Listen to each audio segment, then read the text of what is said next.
ka pa he ki tau to mu ki tau to lo kai ko ka to nga ya to ka go tui e ma fega ma le ta ya ha ko ni e fa la ba ba tau fa to nya lo to tai mu mai ki tau to lo ya ha ko ni a ko e ka hi no he i ka fa la ni e uia ki motor fai na mari e pe ki ta ki o me mai ki mua e o ko le ia pe to ta he e to ko ni ki fai mu fa no ko ya i mua pea ko le pekeni ki hoku ko fine de lava pe o liu fa palangi atu ai ta fa ko ni fa no ko ya o ka fa palangi langi ka mo tolo ko ya ai kai i le fa tonga malo. Welcome and Maloi Lele to our non-Tongan speakers. Our program is running on island time, so we do apologize. And at this time, we are going to start our birthday celebration. We are going to invite some special guests to take their seats at the front table, and after that, we will then continue our program. So just bear with us, but thank you for being here today. Malo bito seta pe ko ya mo tolo ko ya ai ka fa fe ko no fo ngani ko ta fa nga mari au bito pe pe ko ya nga hingo ko ni ko le atu fa fe fala ni langi ka ba ki hena pe ko nga hingo ande u ta pe mo tolo e to ta ni to ko ni ka mo tolo fo no ko ya te pe ko ta family pa ka ta ki to ko ni mai ki fa to ni ko ni fo no fo te pe mo ko ya ko ro ki fa fe fala ni langi ai ko fa hu ya ka ta nga a ko ni bau ku hena e tahine fahu da kata ko taimien ko mele sei fola mo tu bau ya kata na mele sei fola mo tu ki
Miss Iaula, Thomas Talanoa, mai le tuitui ohu, me le whanga Wanikolo, pia mo ne tane mori. O ne tane mori koe, whai tangatai e whae koe a Kayleen, tahi na pifkei oi aha koe ni. Koe ka pau koe hena ngahi mua koe ne te procession of Raua tu, pa tātaki mo mea mai.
Finau. Pea koe whaue a sui Finau wani, koe ki pui tuana ni whahama i kia te au. Nei hau ki Australian, i e de whae, pea mo Kayleen. Pea nano whai pea Australian, kana si a vai tu ua ai nofo, pea mo ina tangata e ki, pea mo ki tōta hai tonga. Pea na tu ai manatu, o whakitonga, ki tangata e ki, pea mo ki fuha. Pea matunga mea ai whau, le whae ke ki fo hiwa koe ni koe manatu ofa. Ke le whae me mo le tangata eiki. A koe koe ki fo fasi koe ni koe original. Pea te kai ke o mau ke fasi koe ni, koe to kau mo ene whaamu ke whanongi ki fo fasi koe ni. Pea mohono rea, mo toki mea kotoa peke, tau toki mea kotoa peke fasi, pa mohono rea, whakaiki ki hono tala noa, ki whio himba mo whanonga nai whai mai, e ki whamiri koe ni. Pea koe e toki whakaiki ket mo ki konga koe ni e seta, e mo tolu koe e kau non-Tongan speakers about these songs. So to our non-Tongan speakers, at this time we will welcome the two people that we will be celebrating their birthdays. And the song that they will be walking into and entering the hall is a song that was composed by Kayleen's brother, who is also the son of Tiki. And this song talks about the time that his family was separated and when they migrated to this country. And so in loving memory of his mother and a tribute to his father, that is the song, an original composition that will be played as they enter the hall. So we would like to ask that you all rise and stand as we welcome the birthday people.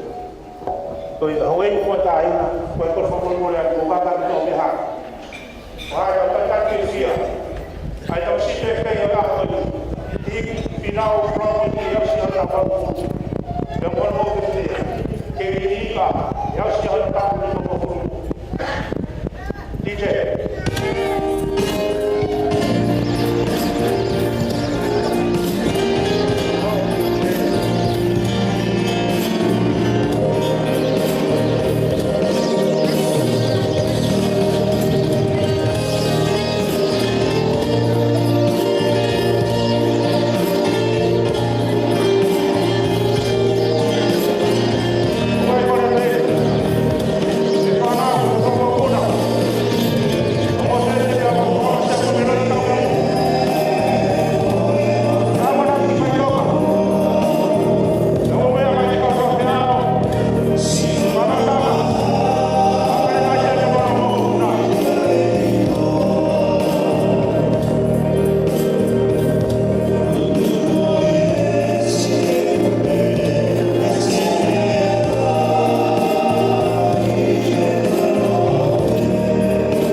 Tiki, go down to the board. Then we love to go to Father. Kayleen, so what's the Farasi? If I pick up what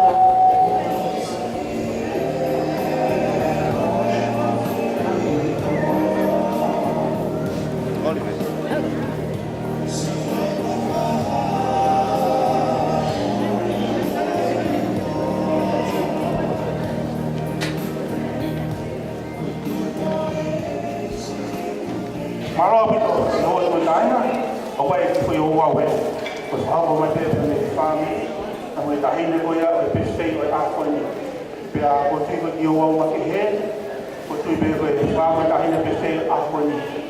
If I have a line, we can find who or Aquani, we go not have to go. About time, they don't have Fatumia or Aquani.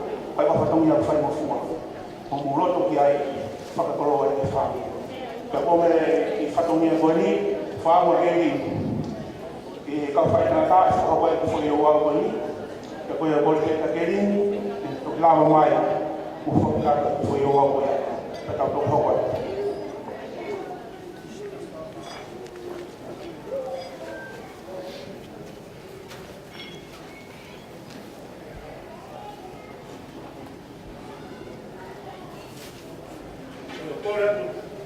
Kora ki e paskau.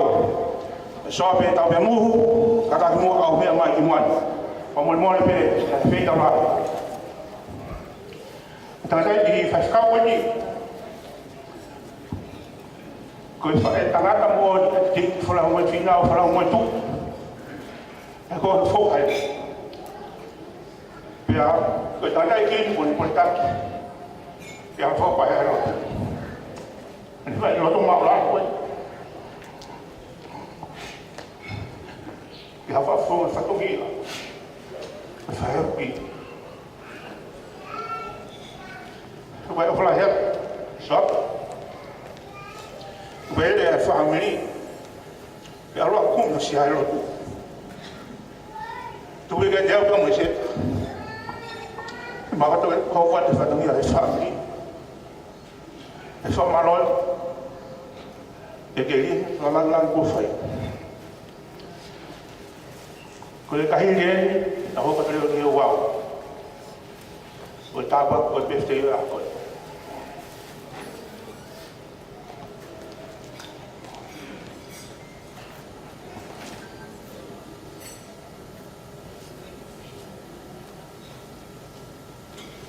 Kung luto pa Kayleen, so api ako ko to fatongia family no mo fonwa da te aro ko te na ai ki helotu ya ho si helotu pe ta ya ki family ko me ki fu mo family no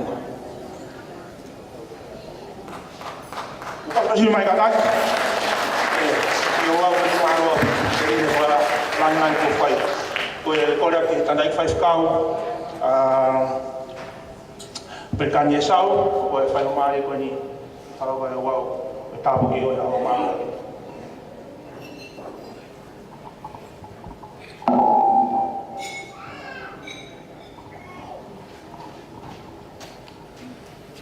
Malo mo daw mau ko ta ko ni ko ta de ki ko lo fa ba ta to de ko ko ni ba ba ta ko fa ta hai ala lang ni ko tua to fai tamai tu fini o na usia makamai ko mo ke o kamar ko ta fa ta ka ka to lo tu mo no au ri fatongia ke fa ka ka fatongia o ko en ono whakalanga rangi ki i hea usia e tamai ko en Taniela, Tiki, Finau, ai walu mo fulu malo ai tau ia e otua. Tau mai la kasi e Kayleen ai tau lima mo fulu o ene mo ui. Ta tau ia mo e ha ai fia ho tau loto e tau ia e otua. Ki mua ke whakahoko e whakakaukau e hoa ko ene. Na kutaranga Kayleen ni pe mo suri mo paia mo teu mai koe aho pene taha ke mo whakaau ngai ho mo tare ni ti ke mo uiho mo tamai. O koe ke toi hawhetu o he wha o e suri ngai hiwa kehe kehe Kai ke toha feitu he tā e sui e ne ki pōti. A honi, kai ke whahano loto na, ko whea sui. Mo unu mai ki hene ke whae tau hiwa, ke whakalanglangi a ke otua, te ka pau hene whamiri mo whanau, ko loto ke kamata ake tau wau tāpo kina o Taniela ai hiwa, te ka pau na mui hena he taimin. Ko mea pene taha i loa makawe, ko makawe pe taha wofi taha ki langi. Ai mea ko kungo e tau hi taimi. Tuku kehe te aho. Urawa he pake. Te kia mai suko mea ko lo e nau mafo mori pake nau ke te hala ni makawe. Kai kehe. Na ia hoku tau kete lava mai moi e ki he. Ka pau ke he na koe ke matenteo koe ki ai tau hiwa taimini. Tau masi. Te kau mo koe hoki tua.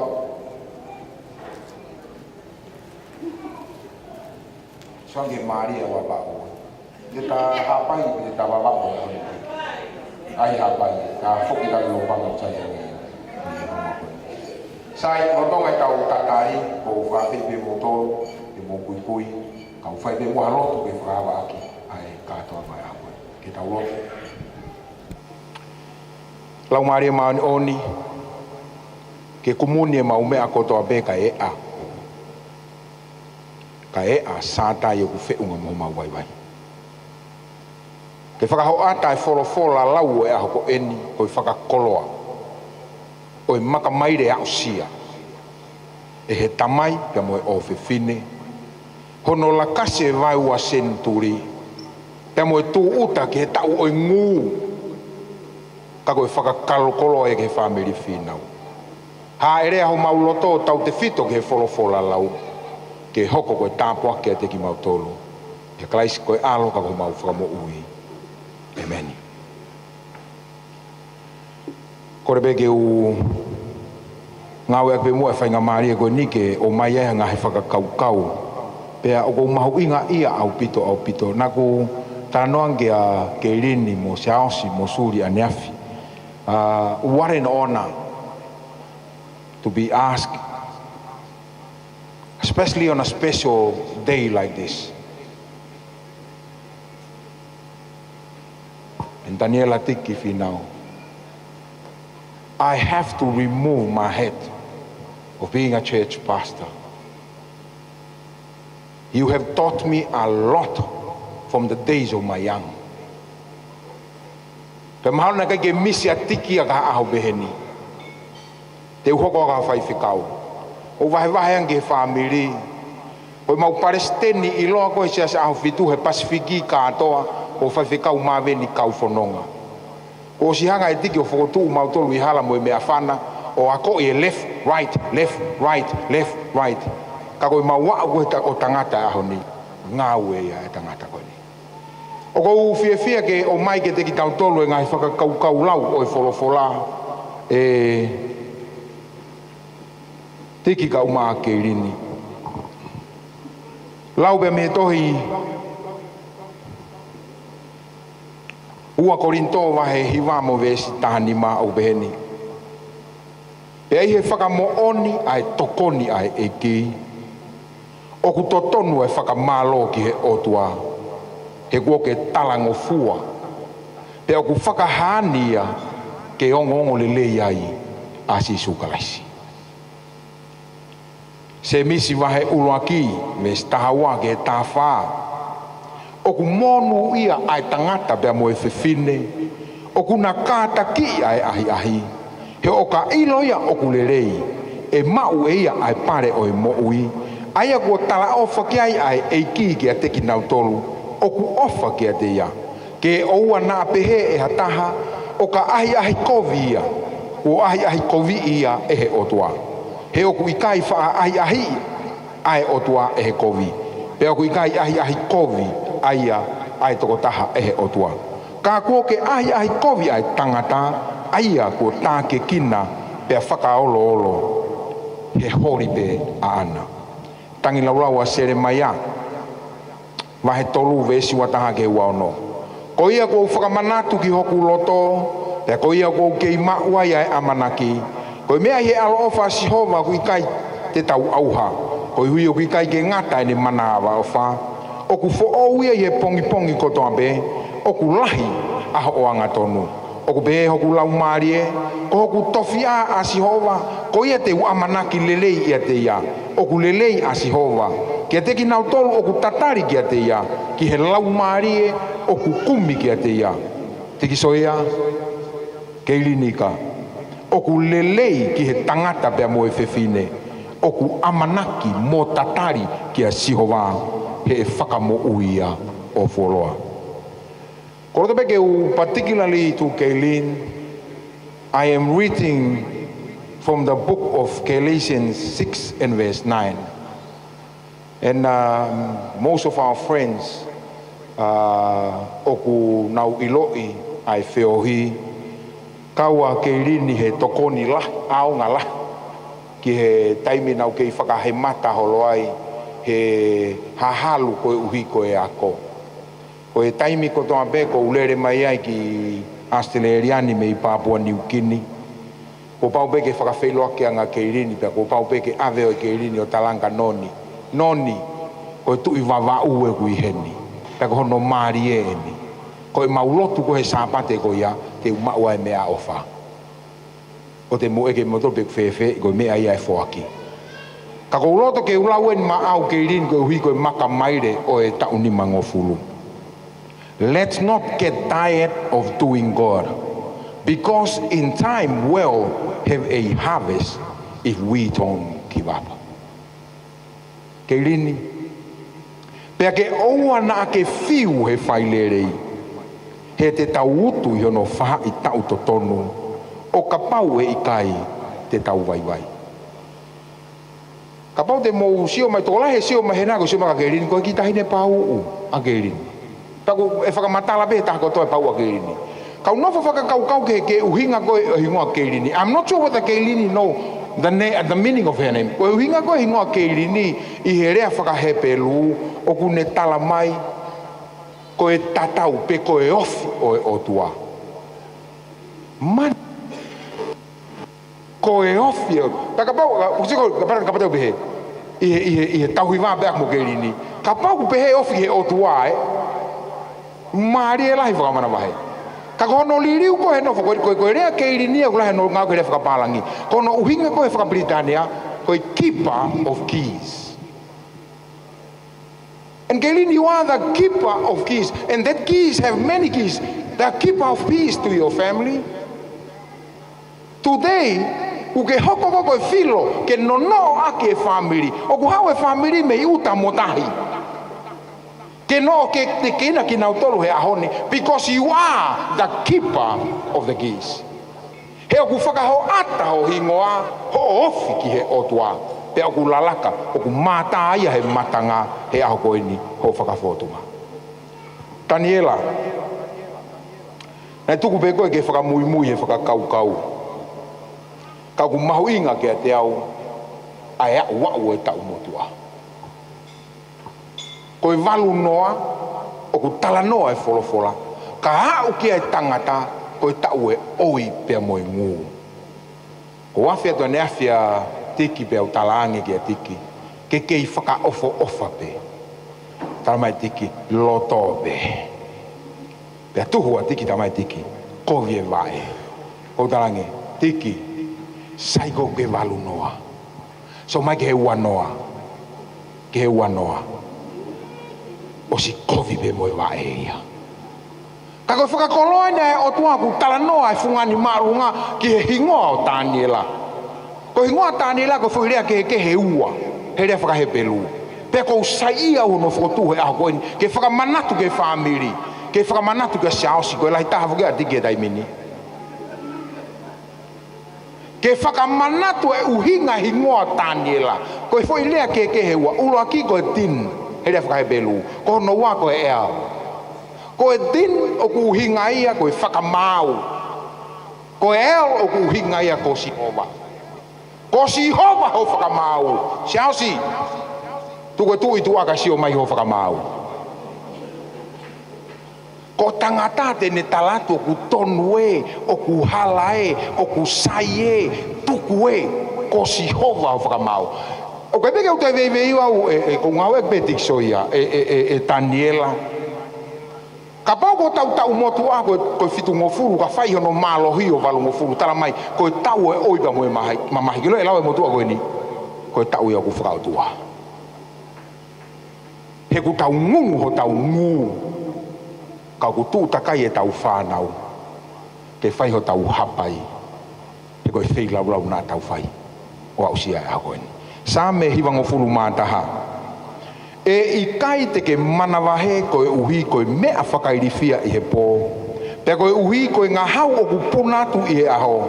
Pea koe uhi koe mahaki lahi o ku ewa I he pō uri. Pea koe uhi koe whakaauha o ku whakaosi I he hoata. E tō ai toko awhi ho tawhaaki. Pea koe toko mano hi o nima tō matau. Ka e I kai hoko ia o whikia te koe. Ka te ke wakai o mamata aki ho mata. Even he malu ngofuru. Ki he totongi o angahala. Ko I hui ko ke whiri a si homa tiksoia, aia ko hu whangaia, io, ko I fungani ma o lunga ko hono whaanga. E I kai tō hakovi ki a te koe, pea I kai hoko hama mahi whakaua, ke ofi ki hono whaanga. He te ne whekau e ne kau angelo ke nau wakai koe. Ke tauhi koe I he ngai hala ko toa pe, te nau hapai hake koe I he nima, te ria nā tū kia hova e ki hamaka. Te ke molo-moloki ai laione mo ngata, koe laione mui mo talako ni, tene malaki hifo ia. Koe uhi koe ne tuku e ne ofaki a te koe, ko ia, tene whakamo ui koe, pea koho ngahi aho e mātu o tu aia. Whakawhetai ki he eke. Whakakoloa ia e aho ko eni pia mo e whakakaukau. Kayleen,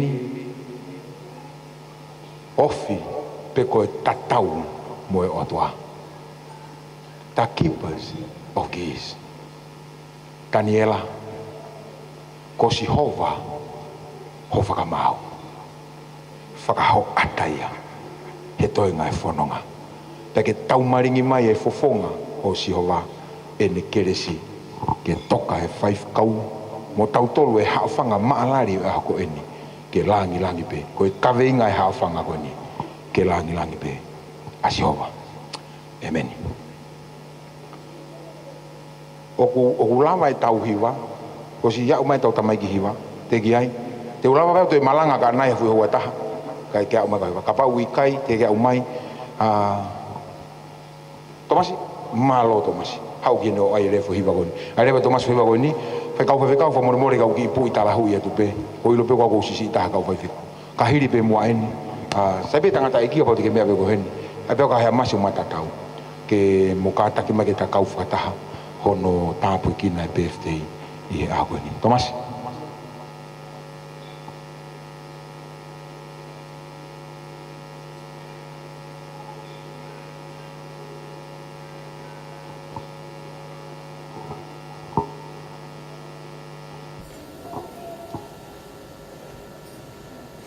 Kahiri pe hiwa Tomasi, uia e moko puna o Tiki, na ne kore ke ne lau e ne tala monu e whanau. Ka pau ki heni, hoko mai mo koe ka tu whae tāpui ki koe, tāpui ki na koe, koe tau birthday ahua.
ke tau Moimoi e o kore pe whewhikau ke kātaki mai.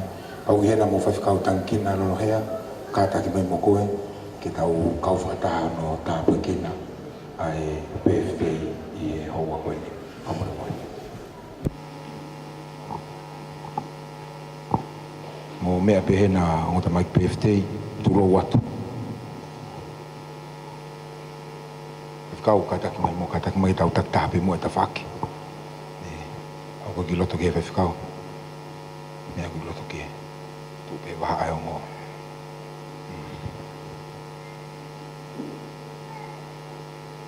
Pe ko e whakakoloa ma wahe a ko eni, ko e mau kau whakatahapa mo e tangatai ko whewhikau, ka mai whinei ko whewhikau.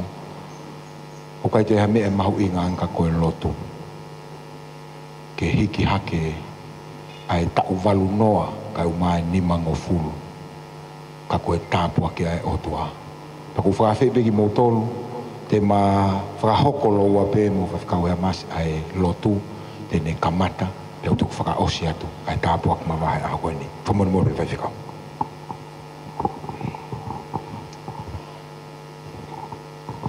Ke tau lotu. E o tua mawhi.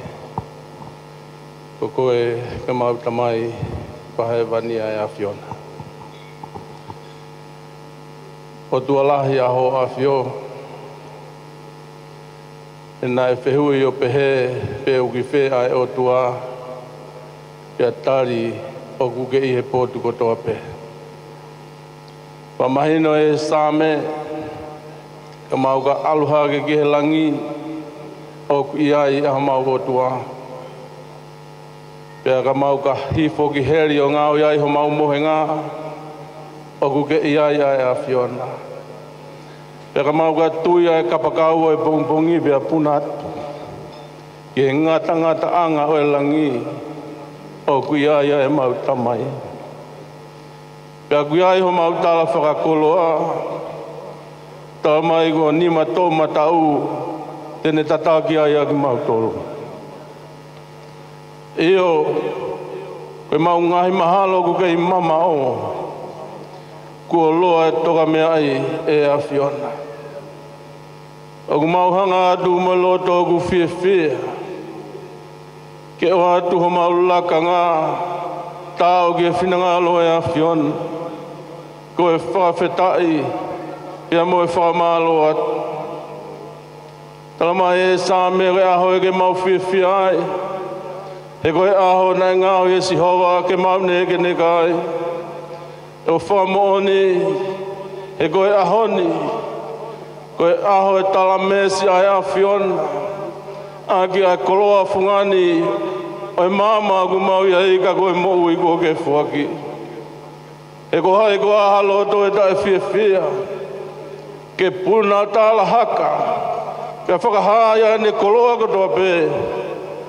Ke tau ke whakalangi ke a whiona. Ke whakamoni ke kei tau potaha pē a hoa whio. E kua awa e mea kotoa pē.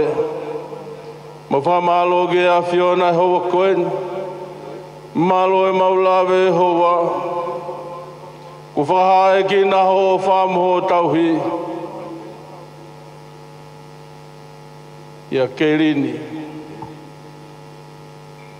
Kai o māwhoki a Taniela. Hei kai ai halea e mo ua ke o atu ki a whiona. Ke whakatatau aki ai o whapea mo tauhi.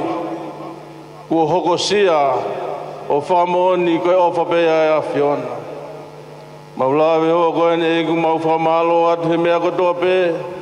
Ko mau tuota whamoni koe takimua e a whiona. Mau kore ke a whiona ngā i lelei o kutotoni au sia he lotuni. Alofa ke whakato lot pea e a whiona. Kraisko alo kā ko mau whamui. Amen. Ka whakakoloa e mo ui ai tangata a tonai. E whakae ai e huluni hosi kai nā. He oku tala e lelei ai a whiona. He matu o tua o e mau whanonga. E koho mau tala ko e fitu ngofulu. Kau ku tala noa e whorowhora ka mau ka whai atu o walu ngofulu. koe tau e to e pea mo i mamahi. Si o mata e family he aho ko eni, ho tauhi o kui kai ke whiriwhiri manako.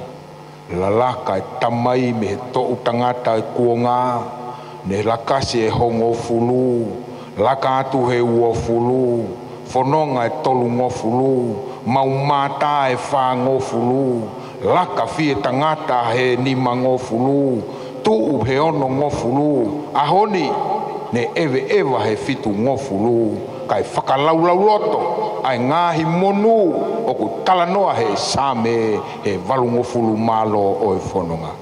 Laua i o mau ngahi tāpoki. Mautu he pongpongi ko eni, ke whakalangilangi i pea a tonai.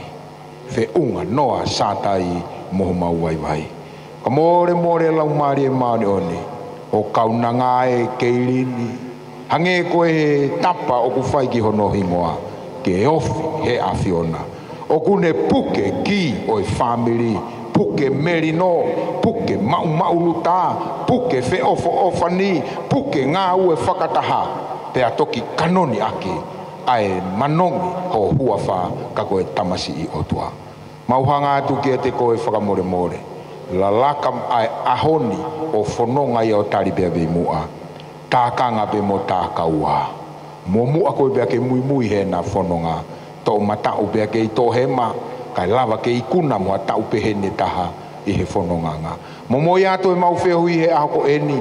Mea kotoa te mau whai. Whai kotoa ke langilangi ai a whiona. Tāpu kina mai a ki mau tōru tātai kau whaifkau o kui whareni. Mau ho o wha.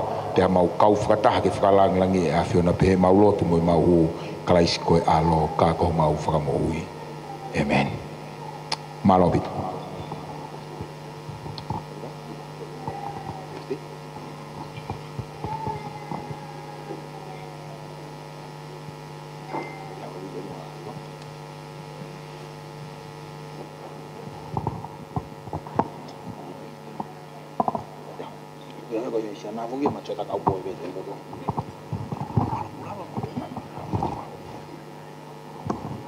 Ia whamalo lai atu ki he wau mahu inga o e ahoni ko lava. O whamalo atu pa o whamore atu koe ki tō musi he tau taimi pe te mawhenga pe mo hoto whiwhine koni a e seta. Whai marere taha ke lava tau whatongi a pe kukore tu whaha ki whamalo ki he wau koe neto o si. Ako whambe kuna koe taimi o e apini koe kau muri. Tau turi ki ai. O sia pa tau toki hoko atu. E kukore whamore heni ki tantai ki whaifkau ka hea maspinomi, ten whai e lotu, tāpu kina e mea tokoni, o ngā koe taha honga fulu, e to e kore ke ki toloi atu ki ai taimipa. O sia koe ngai polokalama hena maanga o ki whakatatari atu, ka e whakalawalawa e uau koe ngā pe koe taimi o i aptangani. A koe whamori tātai whaifkau, tāpu kina ane mua, e tau mea tokoni o e koeni, o sipe tau toki hoko atu, maulawa tānai. E whātau lotu. E o tua whangani angalelea e a whiona. Koe moni he kai te mau whiu pe pahi. He lotu mo e whakawhetai. Maulakanga tāu ke whai ke a whiona. Whamoni he kokoe pe aho maulelei anga. Mau whamalo ki ho a whio e hoa koe ni. Koe hi koe i kuna aula ki la kanga o e aho mahu inga koe ni. Ano whai tāpu e kina.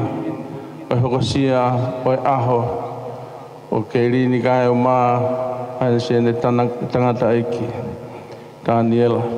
Paula to aho koe ni o tua whamalo ke a whiona ko iho ke whakatata hai kotoa ki mau tolu mau ke mau pe ai mo ui. Au ki kai halea ke o atu ke whakatatau a ki a whakakoloa lahi kua whain pia me langi e kua mau lawe ai o tua.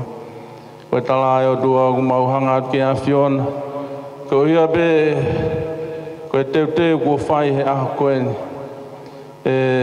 se ao sigai o mai family ko ia be ke falang langi aki ai mahu inga oi a fa koloa ko ni o tua ke fai ta bagi na ko fai mai fakatahan ko toa e mau fa fetai ke a fion ke mau hoko atu ke fatongia ko ia o tua aku mau kore atu ki ho a fio a fei taulalo a fion. E mā whaumai a tōku alamai te o hea whiona. O ke tāpuaki ai ofa koe ni ko nau whuaki. Ina utolu ko nau whai ano teu e o tua, ke mana tua pia me a Fiona. I fo mai ho lau maari o whakakoloa, o ke whakakato a se nau ngai aianga mea kua peteki, ko ia pe koe whatongia e aho koe ni. Tāpua ki mai ka iloa e tūnga hou eiki, ka e maa whoki e kau whai whi kau, e pe whoki e whakatahaan kotoa. Mau kore ke hoa whio, a whi mai a whai aha mau tataki pia me a Fiona. Tukua ke mau no whai o whi pūnoi, o tari whaki ho monu ia ia kalaisko alo, ka ko mau whakamui. Amen. E whamalo atu e tātai whaiwhikau, koe kore whainga mare ko ni te tau tūri pe, o mau pe a taim lahi, ka koe ngā koe programa ai. Pea koe taimini o sevi mai ai Andre koe tahana whafuafua ki ai, pa koe ni ko kamata, pa koe ni ko oselo tāpua ki, koe ua e whafuafua ki ai tau sevi mai ai lunch o e a koe ni tau mea toko ni. Pea koe whanga ki programa hain, te matoki whakafoki ki ai tau programa e a koe. A ko kore atu ke DJ, ke tāma e whasi, pa ko kore ke hon tamai birthday. Mahalo taimi koe ni ke mo mea mai ki DJ ke tāmai muha tau whasi koe ni, kai sevi tau mea kai os ko ia, ki whi whasi taha.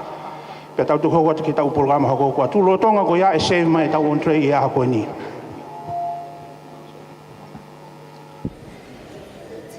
Just to our non-Tongan speakers, at this time the blessing of the birthday has finished. So at this time we'll be serving out our entree and the lunch will be served at 2 o'clock. And at this time we'll just ask the DJ just to play some music before we continue our program. Malo people.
Malo koe kala e tau whakoko te tau programa.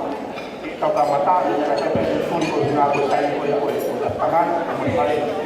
Pea kofa mano wale koe tanga i whaikau, i koe sias koe au Kayleen pea mo siausi, perikani e sau. Koe ngā koe whatongia pa moe ua umahu inga koe aho koe ni, ka moe hiwa maari e ko whai aranoa e Thomas aranoa e aho koe ni, e whaikau pa moe kāinga lotu. Pawhiwhia whito ko tau ua umahu inga tāpia o e aho koe ni, ka koe ko la ko toi nga aho o koe e pia mwau ka ko tupe tanga i whaikau perikani koe ngā ko tupe ko lai hei na whimo e tūna he mamata o tau koe grand final o ane afi. Koe nau tuku mau ni ki o wau e maonga kere si e ahon ka whamaro atu maukoloa o e aho koe ni pe moe hiwa. Ka koe a koe e koe ni e ki program koe ne whakahau atu uio. Taipe ko siau sen e whakahau atu ki program o ni.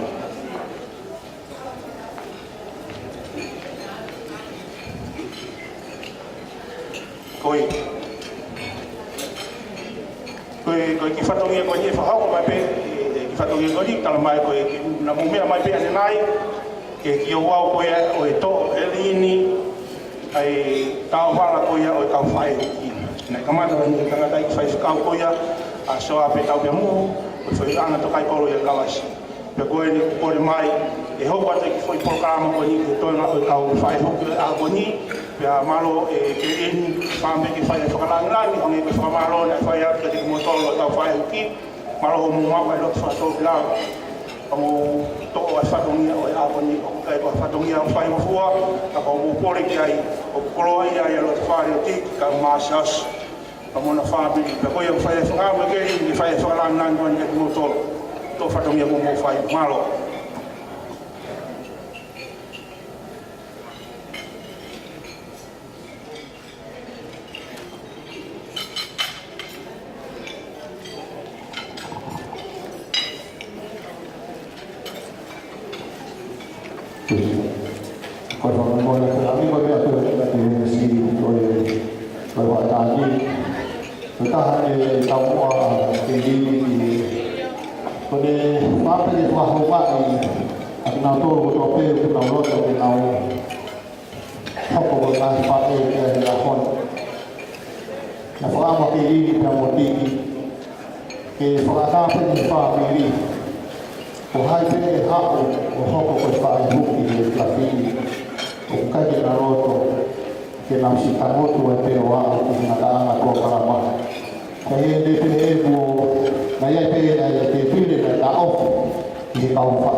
motor kai kalau tu ya sia itu mosai pa mo kai no fa ngai motor osi ke bene ngai wa motor pa tu apa la ka no fa ko ko pena mai ke ko la mo tamai ke stay motor ni mai motor family ke mo tamai ke stay dona no fa ke bile ka ha pa mo ta programa ko ni ko ke ta kai fa ka ko ya a Kayleen ni mo sia si ko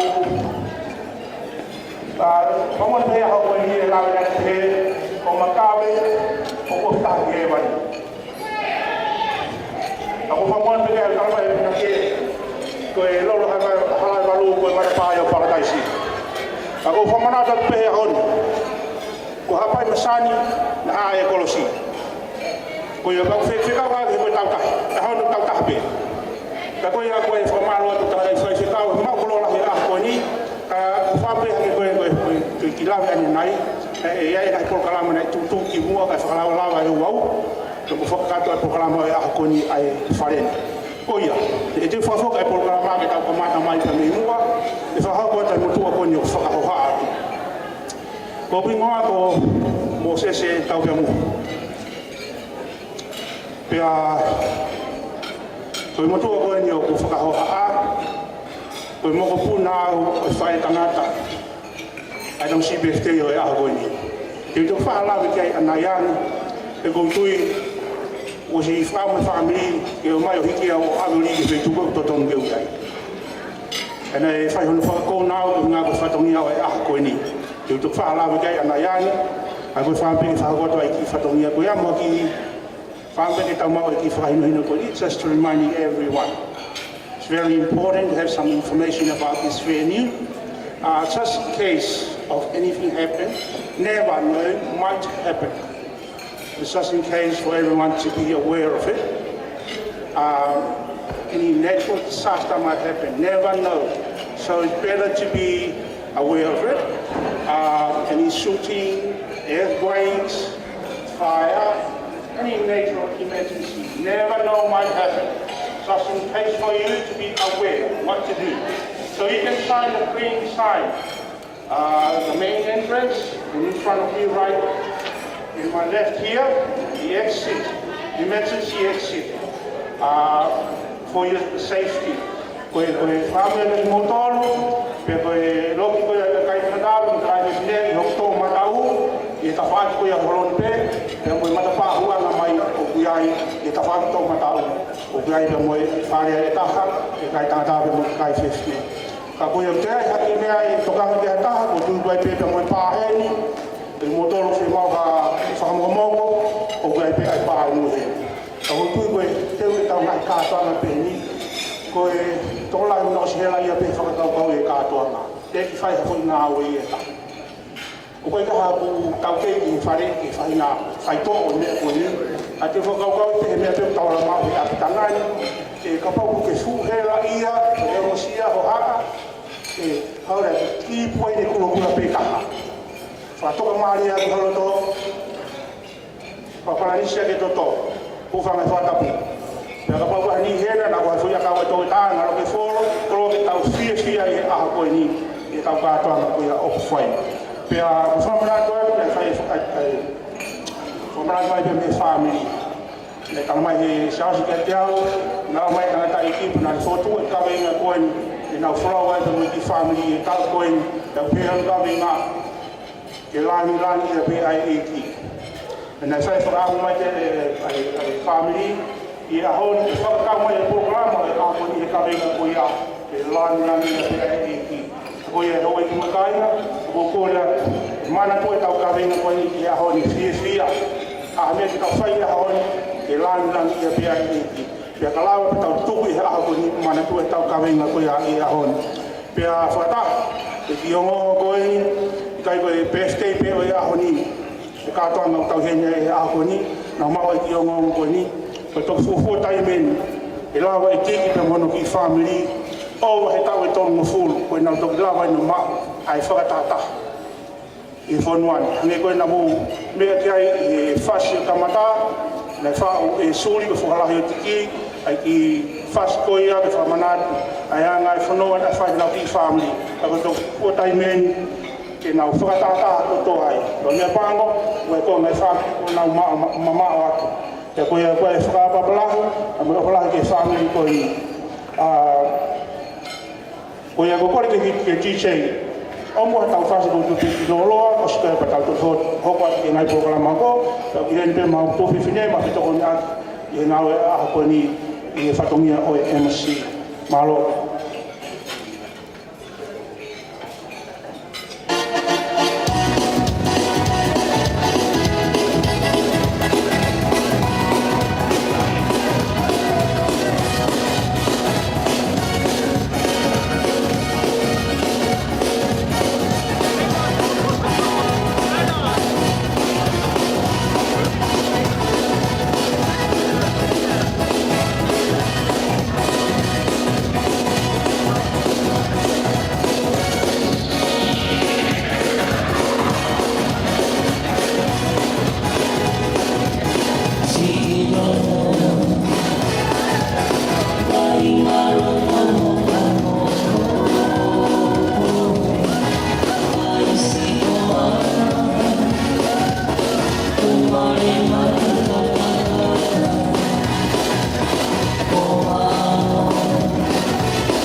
Maria hangi ko na plawi le ki moana e fai no e horo tau mai ko kala ma ko na ko tai ko o ahon e fai ai tau ria ta o a ko ni pe fai atu e fai skau e so a pe tau le mu ko ne fai na mari pe ta tai fai skau to ki da mai me mai o fa ho ko e tai o a ko ni pe ka hiri ale tai o kora ke tau fe fine ko ya mu toto e ke ki o a ko ni o ka hiri ale tai mo te mai le whakakato pe mo wau ko ia a hiri ki o wau ko ia o ke ka fine ka pa o ia ha mo o wau i tofa ngai koroa a ko ni whakakato ai pe ka mo wau ko ia i e hiri ale a kai tari o a ko ni pa e tanda i whaikau so a pe tau mo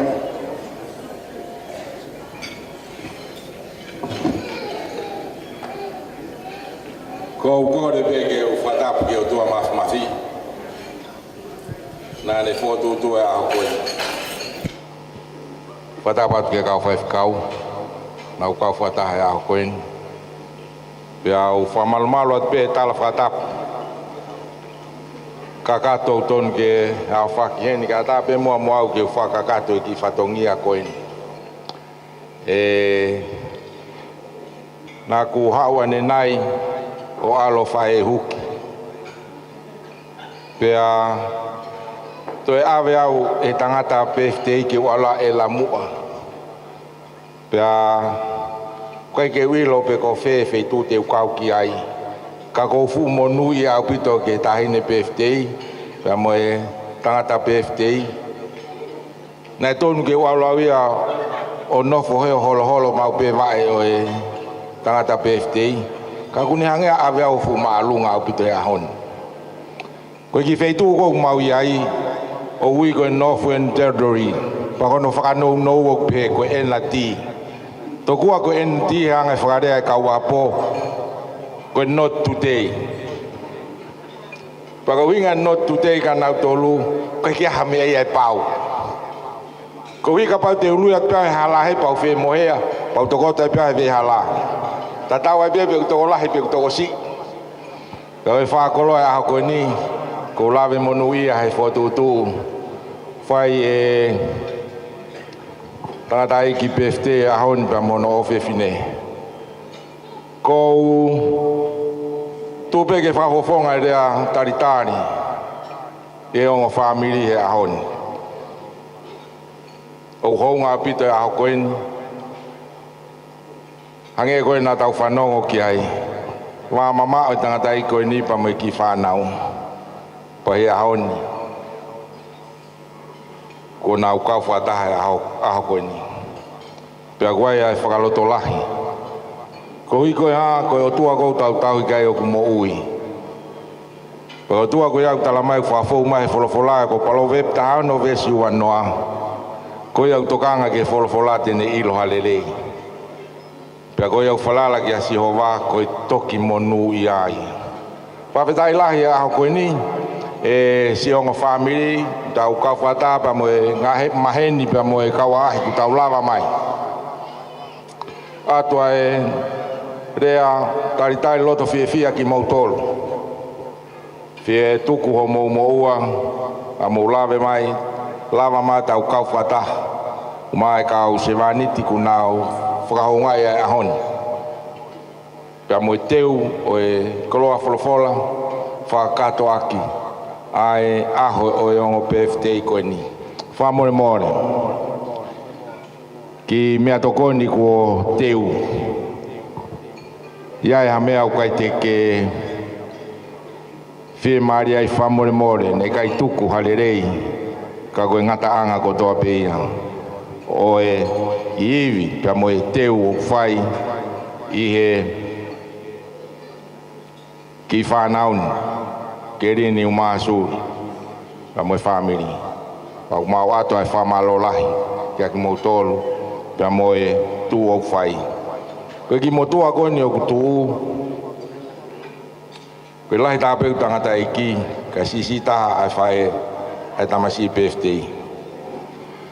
pea na totonu ke totolo holo pea i lalo he ka gohi koe mau ai mama ke whakahai ai pe o wai ilo le rei o kumau. Ko lahi ilo tai mahi no he ahon. Pea te alpe kono tuunga, koto tuunga. Nei tutuni e ki ke tu wai. Pako whamalo lahi atu. Ki he tongo whamiri. Pea mo tai le rei ki mautolu. I he ahon. Pe kia saos, ke ngalo. Mga tokoua oi whae. Tau kau whataha e ahon. I he whawhiewhia. Ai ausia. Ai Tiki. Hono tau. Utau kau whataha e pia mo Kayleen. Tawangi peke tokone ata e ki. Maua lau mari e whiewhia e tau whiohinu. Pia mo ki mea tokoni kua teo. Saos. Whakahonga ke aho koni pa moe ofa. Ai o tua whatai mari aki. Ai longo mea PFT. Ia e ofa lahi atu. Ia ki motolo e huafa o kalaisi. Tua what.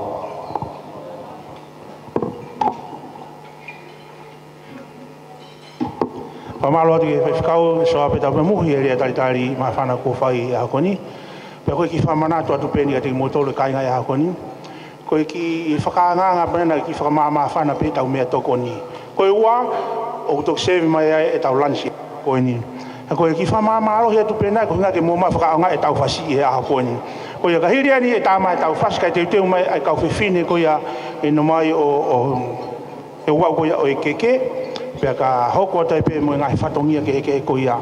Koe a ko kore whamore more atu ka te motol, TJ, e tāma e tau whasi kai te uteu mai e kau whiwhine koe a. Whai e ua koe o e keke, pa mo ngai whatongia koe a ke hoko atu ai pe e whatongia koe a. Maro.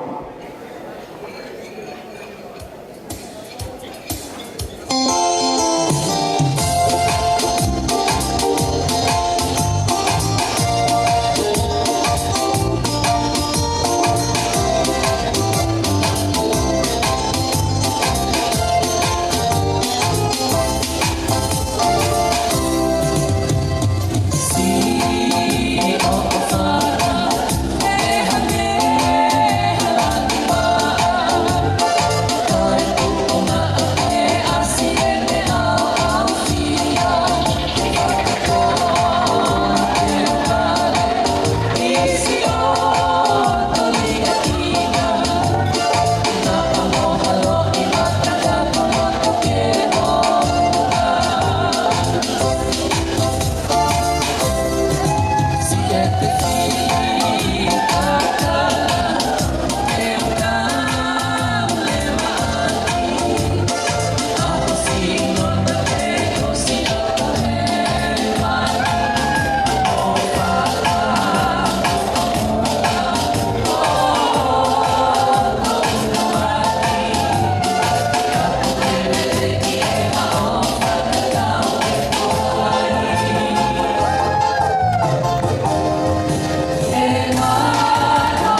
Whakatai ki he ki, e taim koe ni te taho o ka tunewa ki he polokalama koe o au o ke ke.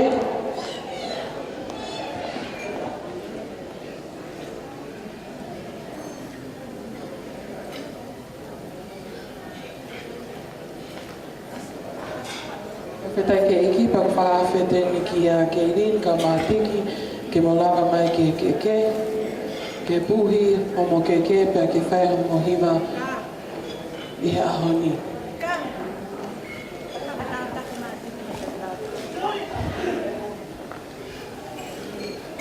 Ole ke u watu loa.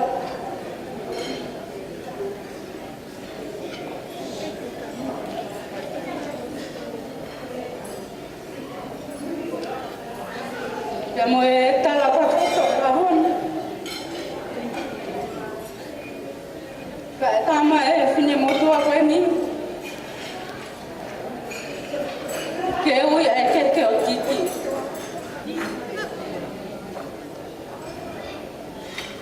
Ka ki mui a ko tomo tupa whapeta i e tui e lan. Ko e taula mahau ke tama mo ui. Ka tawa o si a whakolo koe ni.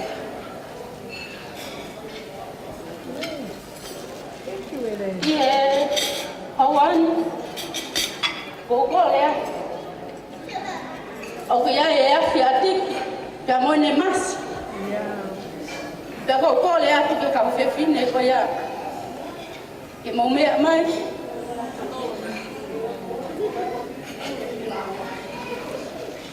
Ke tutu ea, ke a Tiki. Ie hawan.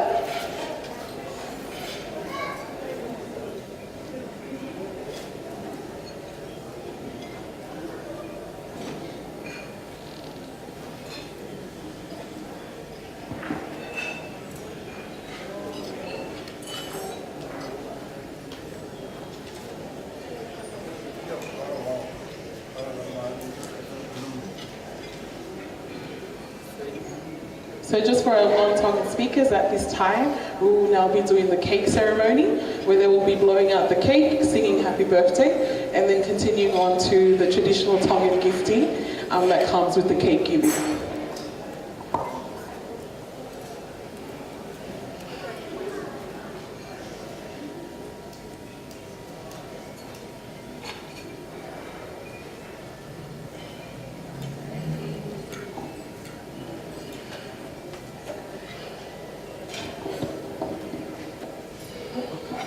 Moimoi ki mua pepe a hoko atu e tutu mo e puhi e keke. O kia e honga ia ma kehe a Kayleen I he aho koe ni. Ko hi koe kakai o ngā whi hoko. Ko e holo holo aga. Pe koe masi ki a te ia pe a mo Tiki I he aho koe ni. Kai ngā tonga tau ilo tau tuunga. Ko kakai tui pe tō koe ke aski mua. Ka koe hi koe mo ui le tupu haka a Kayleen ni. Ma ke he atu ni honga ia. Pa me loto pe ki ne whakahonga. Ai ka kai hao ke na whawhawhongai. E ne masi I he aho koe ni. Kayleen ka whetai ki au tua. I ho ofa au tua. Mo lau e tau tonga. Ko tonga koe ofa. Ka whetai ki e ki. Ore ka kai paskas ki au tua. Ka hoka atu. Ka tau koe kalaka.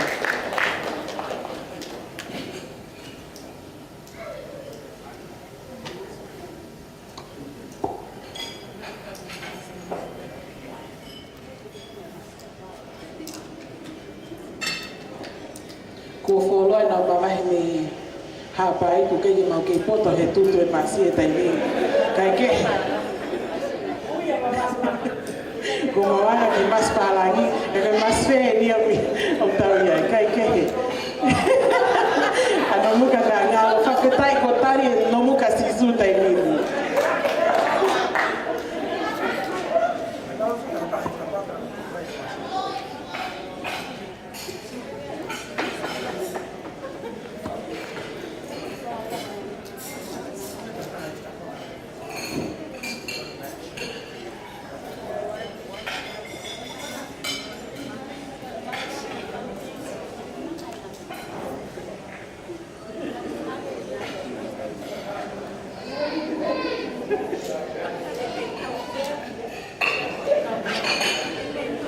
tau hapai mo wame mai.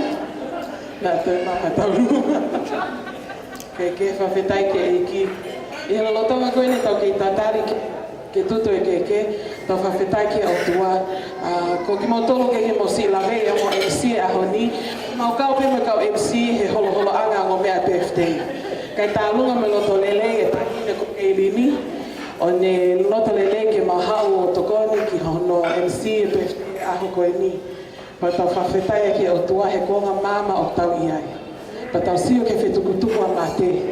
Pa tau fia tonga ke tau moi anga pe e o tua. Whawhetai ke o tua. Tiki he wafa si su. Kore ke puhi ho ke.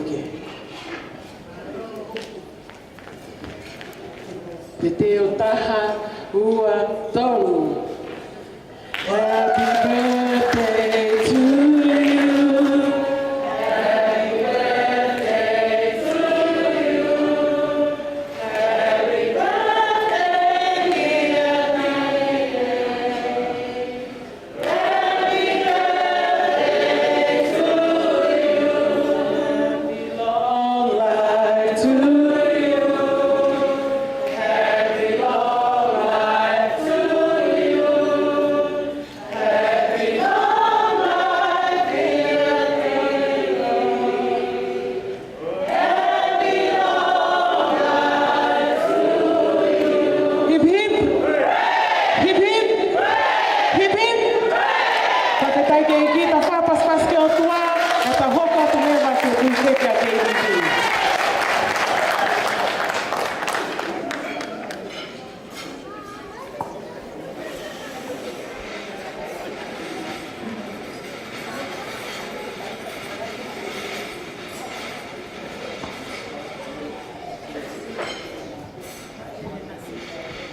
Sai ko taimi ani ke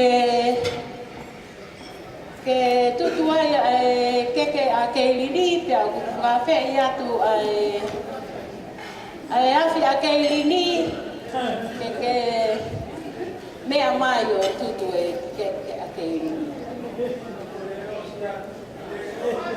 Nere o sumai.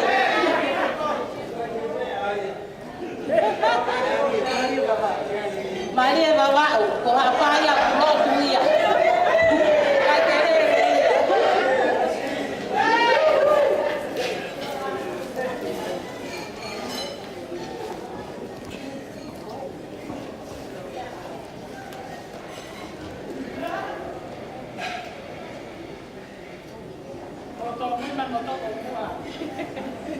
Whawhetai ke iki.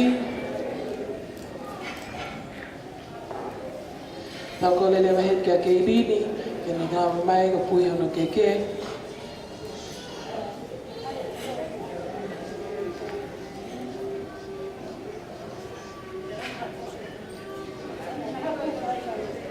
Whawhetai ke iki. Kayleen, i hoa whasisu, he pui o ke. 1, 2, 3. Happy birthday.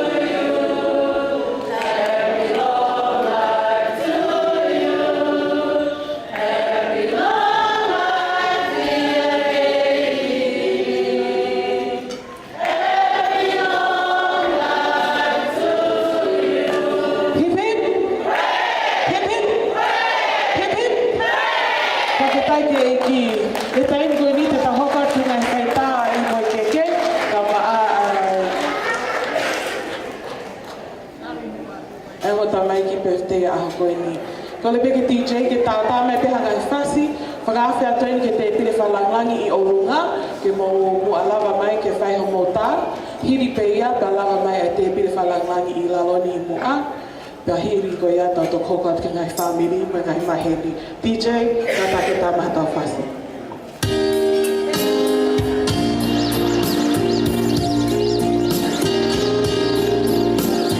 Tata mole whakawhi atoini whahu ka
Tiki, Moimoi como Taniela, Paula papai.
So all of Kayleen's mother's side,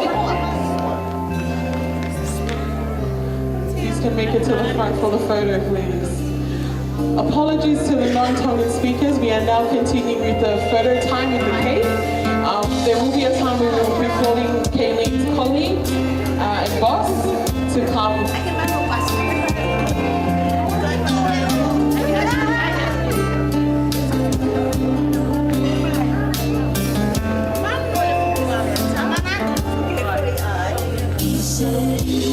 Hindi ke bago ni ko lati estiasi.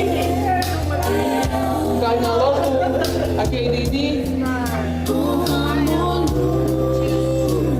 Bahin, atale magamotor di mola mai, ka pagataha ya tae keke, taha watol,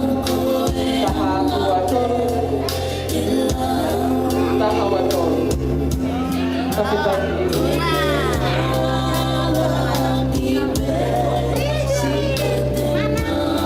Atale dengan bahin ni, sebagai ngalotu, akhirnya ni kemo kami kemo ani.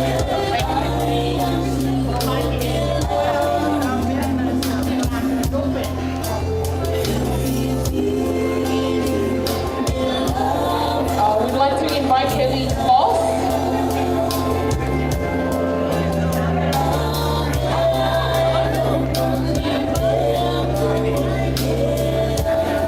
We'd like to invite Kayleen's boss and colleagues. Thank you for taking the time to be with us today. After these photos, you guys would like to join us to take a photo with the cake.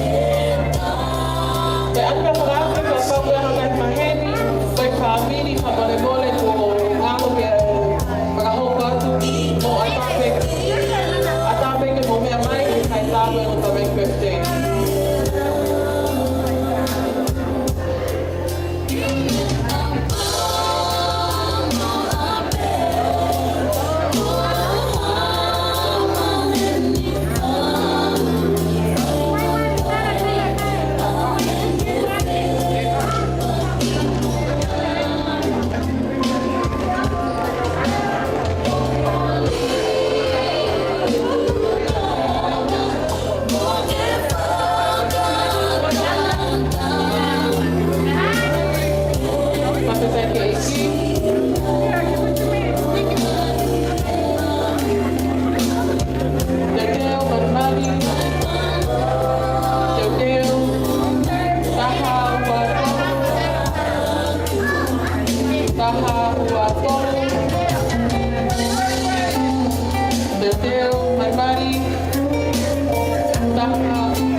Tiki Finau.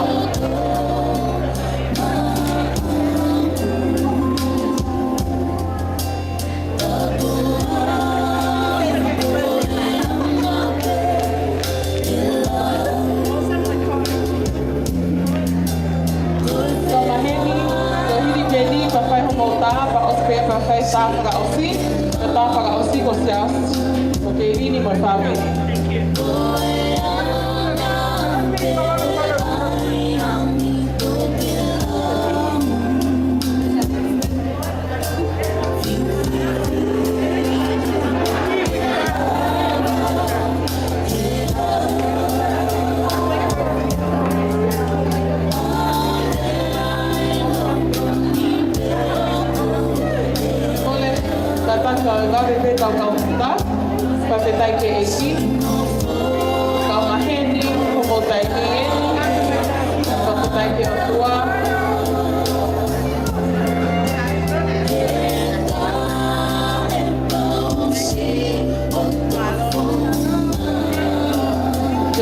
taha, whawhetai.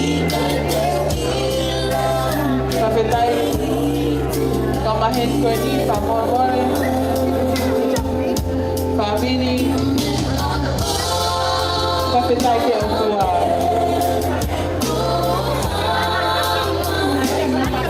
Teo marimari, taha ua tolu, taha ua tolu, taha ua tolu.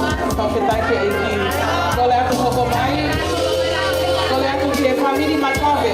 O kule aku ne kurasi ke family makawe, ke mo lava mai o whaitao. Family makawe ko tope, ko koipe o ku osia whawhetai ke eki. Malo makawe lava mai, whawhetai ke eki. Taim koe ni ki a siaus mo na family.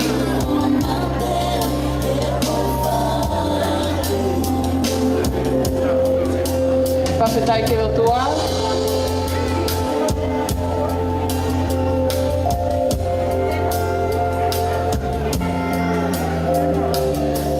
Whawhetai ke eki.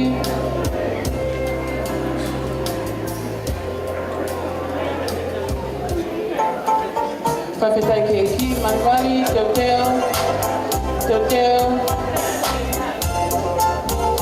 Teo, taha, ua, tolu. Manwari, taha, ua, tolu. Taha, ua, tolu. Tatake ta asuri, paia, kama a mehiri. O whamamole.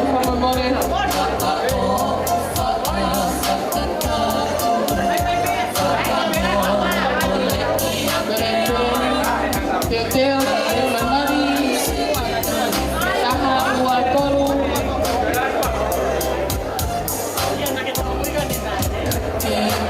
Teo, taha, ua, tolu.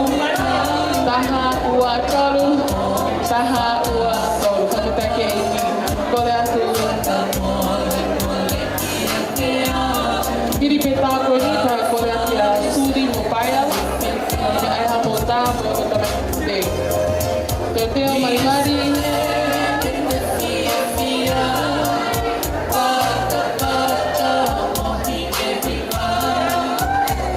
Whawhetai ke eki. Teo marimari. Taha ua tolu. Taha ua tolu. Taha ua tolu. Whawhetai ke eki. Kore atu a suri pe mo paia.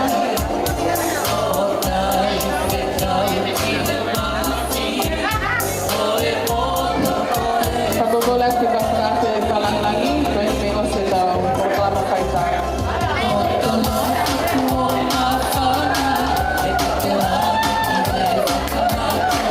Teo marimari, teo taha, ua tolu, taha ua tolu, taha ua tolu. Whawhetai ke eki. Teo taha, taha ua tolu, taha ua tolu, taha ua. Whamamole pe whaitau whaka osi, whaapea ka whaketao soape, ka mapele nais ke tawhalele, ke lava mai ke aiha mo tā.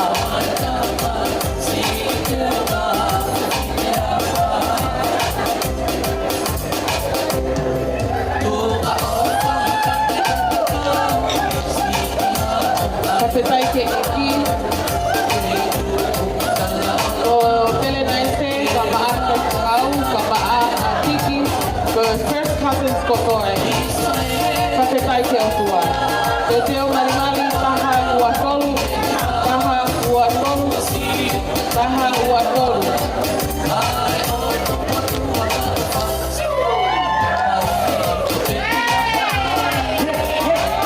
Taha ua tolu.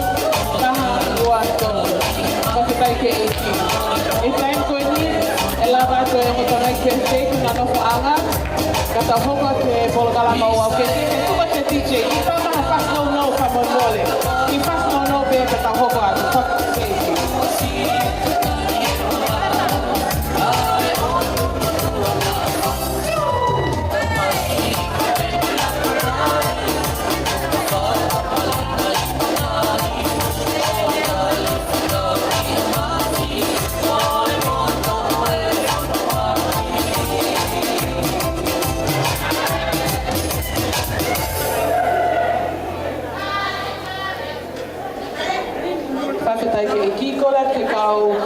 whasi o Tiki, o Whia mō toru, o ha o whakakato mō whatongia ki tangata eki. Pahiri ko ia TJ, toi tāmatea ki whasi.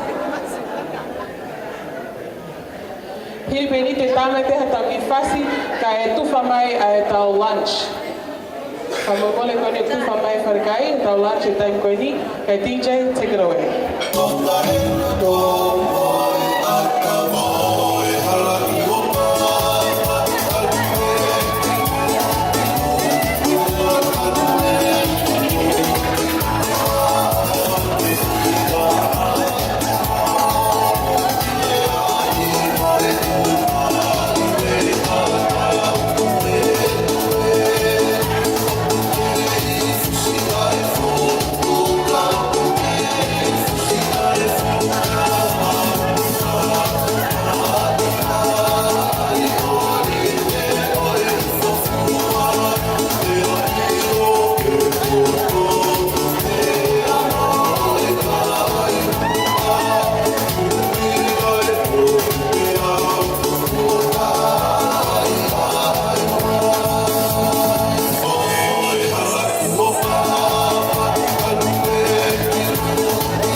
tā hoka tu lewa ki he omawe keke, whamalo atu.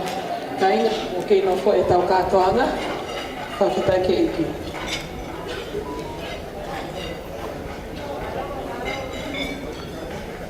Sai whainga mali e koe ni te tau tau watai ki ono ui e keke ai ono pia birthday, pia kou kole ke u whamanmau kakako ni tala kakako e o tu. Kai ata mo e whine mo tu ani, ke ui atu ai keke atu. Koe keke uruaki, koe keke ia e whahu. Ako kole ni ke kau tahine, ko ka tatu nema. Ato mai ai kilo akau pa moe lai petaan. Kolo ai whahu.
Kata ke kau mata-mata mau kata ki mai ke mau tokong mo ani.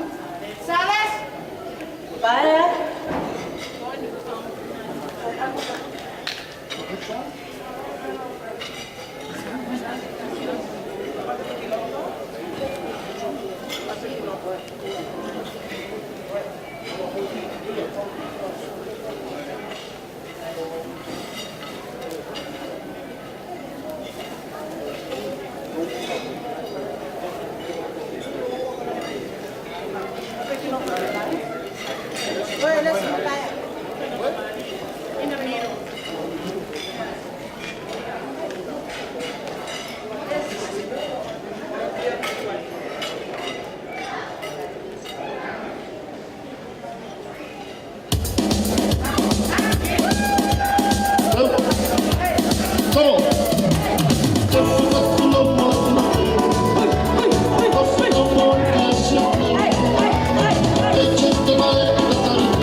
E whakakoloa mo ui ko whai ke tamai ka mai ka ke te koe ni.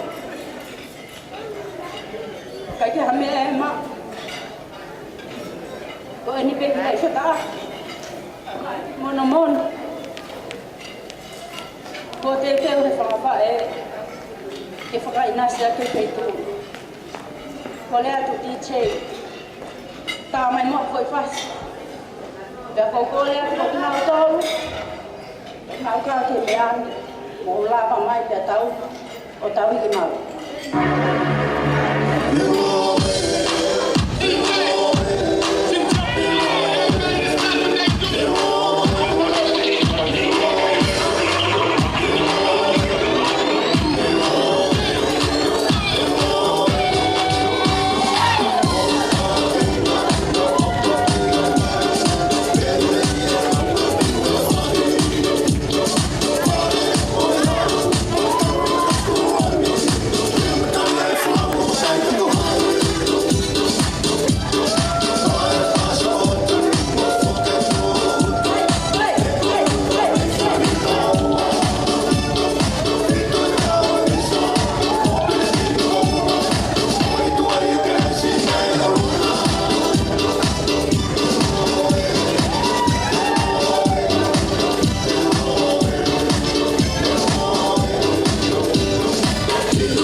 Tangata mo kata whakawhio ki mai ki en paia. Mo whakawhio ki mai ke whahai ko te kai ke langa e tau mea whare.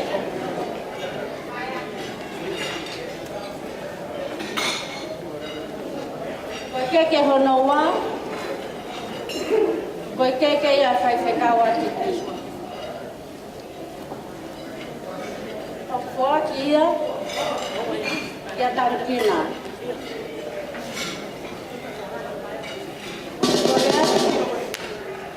Kata-kata, to may kilan ito.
fe tuku mai ko Latu tuku mai ki ani. Fe mau pe ke tau mau e. Ko lo no tolu. Ko lo ba.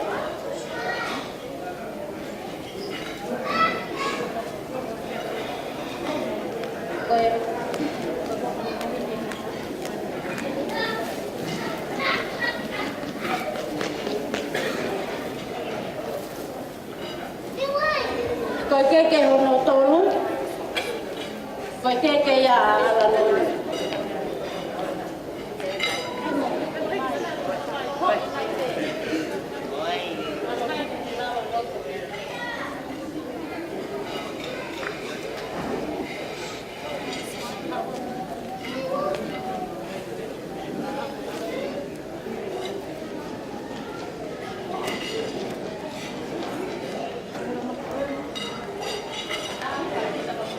Ko ke hono tolu.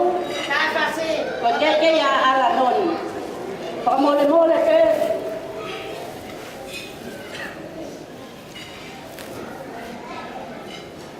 O kuloto pe fa ya Tiki. Ka ko loto moni ya Tiki.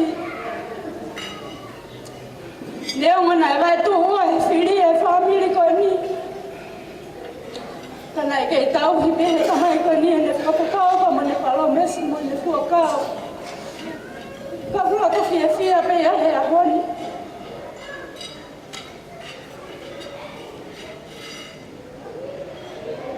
Ke hoka ke hono tolu pe ke ya hono apa na. Ka ko ta hi ne ko ara no. Ka ko fa e ya te. Ka ko ya ma lo ko fia pe. Ai lại lộ vào câu cậu mai chỉ lấy xe ta cho nó cô mau lên ta làm thế cái các bạn nó sẽ phải còn cái gì phải nào phải cô là cái gì chơi ta mày mua phát cô mua thao cái cô lo phải tay miệng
Ko hito ngā mahat kasino o kuhoko kia teila.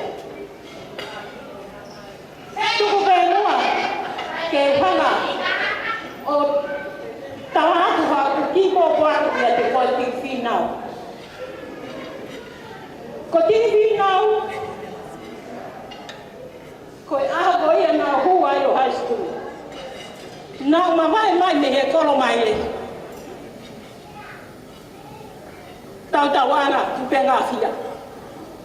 Pia whanonga mai o nofo i utu moe. Whakataha moe tamai hoi ki koe. Nā kui a koe tamai kia te au. Mua hoki i tunga ane ko moe kaufusi.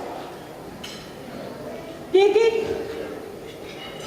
ko ata tala monu ke te koe a koe. Kai kia i haku hea e mai. Ke upanga o whaku maa hei aha koe. Ke rini. Ka kia mea ai whanawhae. Ke whakia.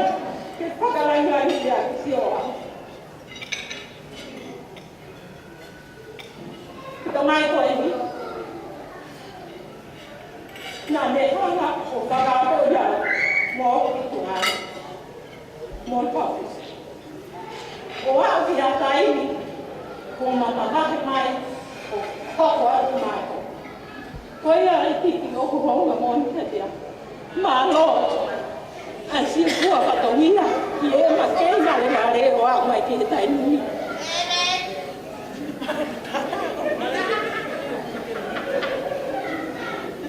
Kayleen, o ki kai ke ha mea ia e mau e whakawhae. Whakaamua mai, ai whetu u kei whaki mai. Te te u kofi a matai tofi. Oua. O lalo whenua. Ke ulere mai koi. Oua, koe loua. Kiri kiri te fua e.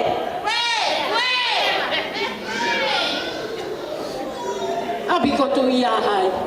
Apo hai. Kolo mai le. Sita tahalo mai. Tu benua. Ke uhanga. Kayleen. O whakahoko atu.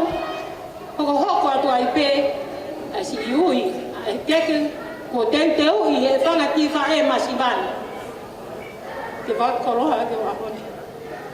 Ko teke uluaki a Kayleen mo i soia Finau.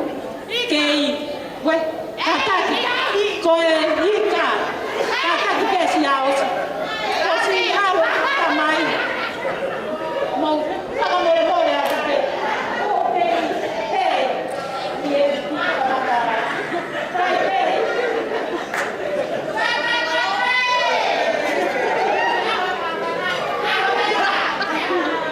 Kayleen, ko kete uaki o kuakia. Mai kai te kau pu o siasi seri saema. Nani hanga o whakahoko o mo kovi nani te. Ko o whakikono ruma. O kui kai kene lava mai. Kau kui heni hono ki poha. Nai si lele mai. Ko whakakutonga o kai te kau. Koi ai, Kayleen, kai kei ei, ha mea e mau. Koi ki, lai roa kaupe. Moi ki, te ta aki. Ke whaka, ko whonga aki. Si o whaka lau lau. Malo, kou kore pe. Ke mo ua mai.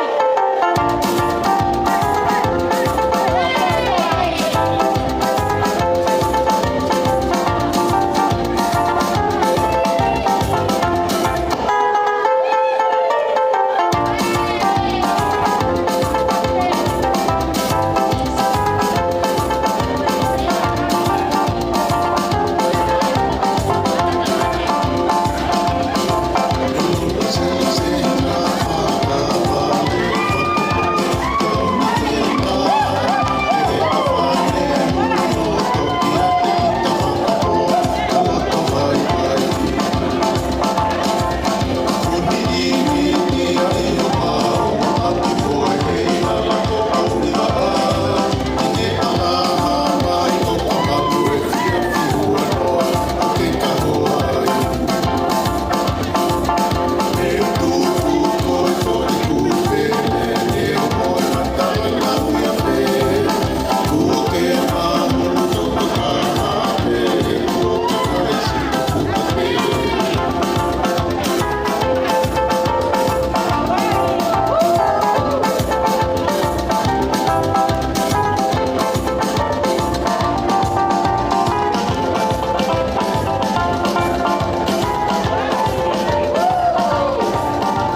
O ku fu ho nga. Ye fanga ka e. Ai dong kanga. Au fu ka ba. Xiao si. Tu ko be mua. Ke ura wa e ku ki ma o ki te koe. Lau tau e ku nofo o whaka amua. Pe hange mai ke wausia. Ai tapu aki momono ia. Tamasi isi aosi. Mari mai. Kia. O kui kai ke ei hamia ia e mai. Ke foaki atu e he whanga whae. Ake ni kia te ko. Ke whakahau mai.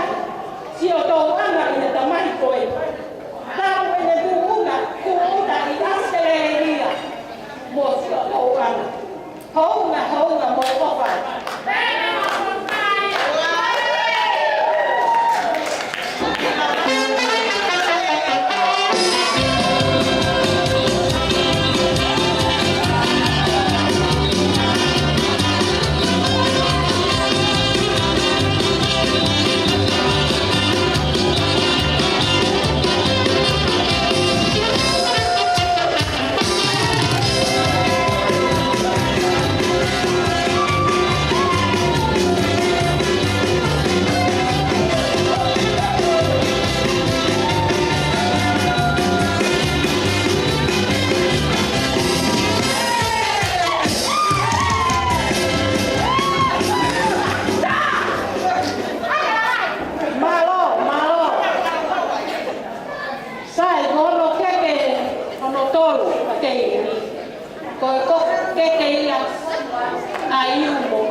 Iyo, o kau whata pepa mo whae ko ni. Iyo, te ki toi hoka te whakalai. Whawhinai lahi o tua. I whainga maari e koi ni. I whakakato tuai i whatongia po whakalangi langi. O kore peke whae koi ni. Ke ua ita tuk tau tia i pehe o se katoa ngā. O kore peke u whamalumalu atuai pe. Ke tala apa, e katoa ngā whiwhia. E ata mo oku. I whakato te ki whatongia koe ni.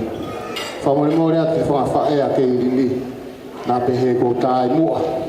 Ke to'o whatongia. Ta kuhinga e kulere mai o kau. E whatongia e whawhae. Ke kuhange koe lau.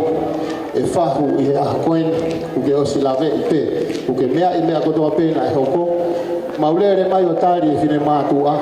Una unofo nau tolo lipstiki. Ta tuku e whatongia ia. Ta koe ola e whatongia maulere mai pe. E mātua tangata o whatu e koloa. Ta ku alu e mea e koe ku alu whakamuimui o mua. Ka haa e mea e ku mua whakamuimui. Ta ku whawhetai lahi ki e o tua. Ku hange koe tā poa ki ko tuku mo tau tolu e taula eiki. Ko mea ko toa pe ku tau whai. Ke langi ia ko tau eiki. O koe ki whakalangi ta kou tui lahi whakawhae. Ku mou mea hake pe he turiki koe. O koe kai ke mahino ka te au pe koe hae koloa. Ta ku hange koe lawe nai whahe whaea ni nai he kai te ulau koloa. Tau mai a te ulau wa whakatakau e aho pe amono mahu ina.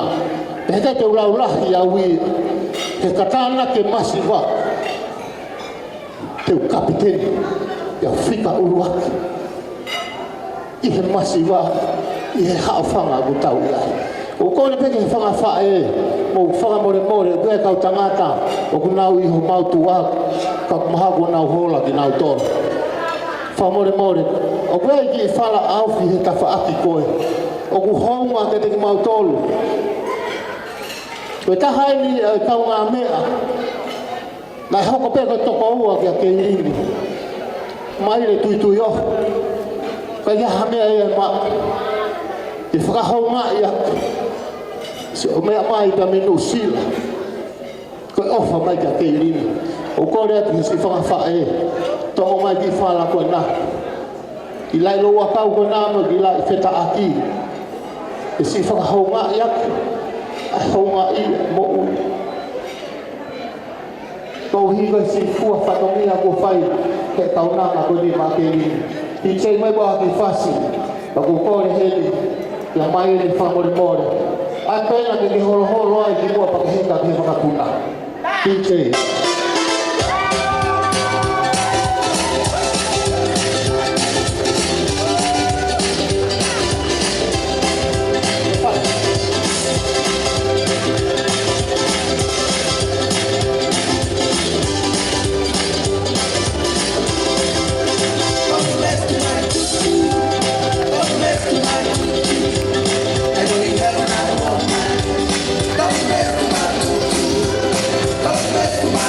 Malo bisa, bangun mana? Umai di lalu wakau kuat loto. Di lalu wakau kuat ni, aku heli ai kuya Kayleen. Aku ni kay mo uwi doa mai kay ahon, kuya aku hiwa mo fulu tao. Netane, bagaimana ay mak? Aduh ni kau masih tak aku kena. Kita awal hobi arele, DJ, famole more, orang hafas.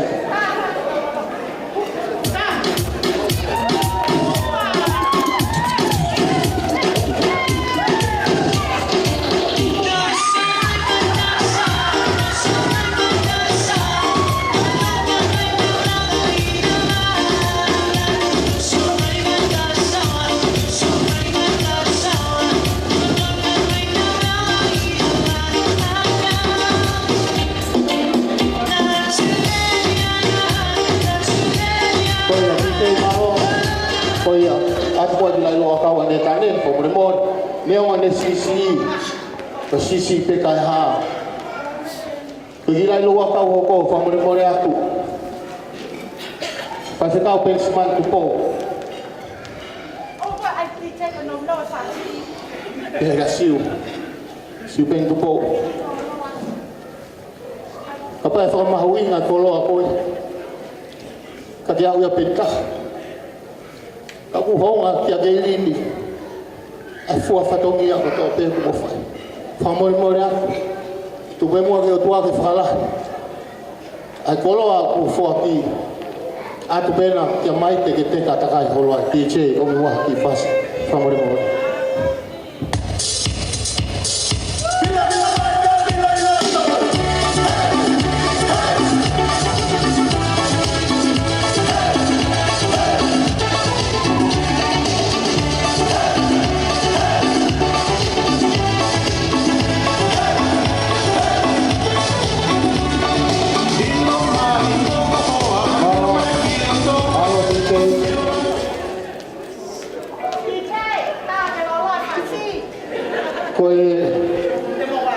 Ko fia foki ka ni fa ko wi ku me ai pe ka fa kau ko tai pe ko hawa to mai ka pa ku ilo pe fa e ko na ko lo ko ni na ta mai fa more ko lo ai he tai ke more ka kau ki pe ko lo ko ku tangu tu ai ko ni lai pe ko tangu ta ke ni pa mo Tiki ko ta mai Tiki sao si te ke fa te li ha ko he ahon ka ko ai ko ko ret ko ki tangu tu anga ko e whaki mai whanga whae tangata Kayleen. Ka hili tēnā, hiki mai pia me a kōkuna me ai, whamore atu, e whanga whae tangata koe a Kayleen. Mea ngō bōsi mama o a tisleri, e heuka ki heni a semis, mori kau fusi ni kune heni, mori whae te li hahena. Koe a kukora tu DJ, Tama te mua whasi kai hawa mori ki ala pehe ko roha ko ilo pe mori a kakai gogu na o mai o takai. Malo.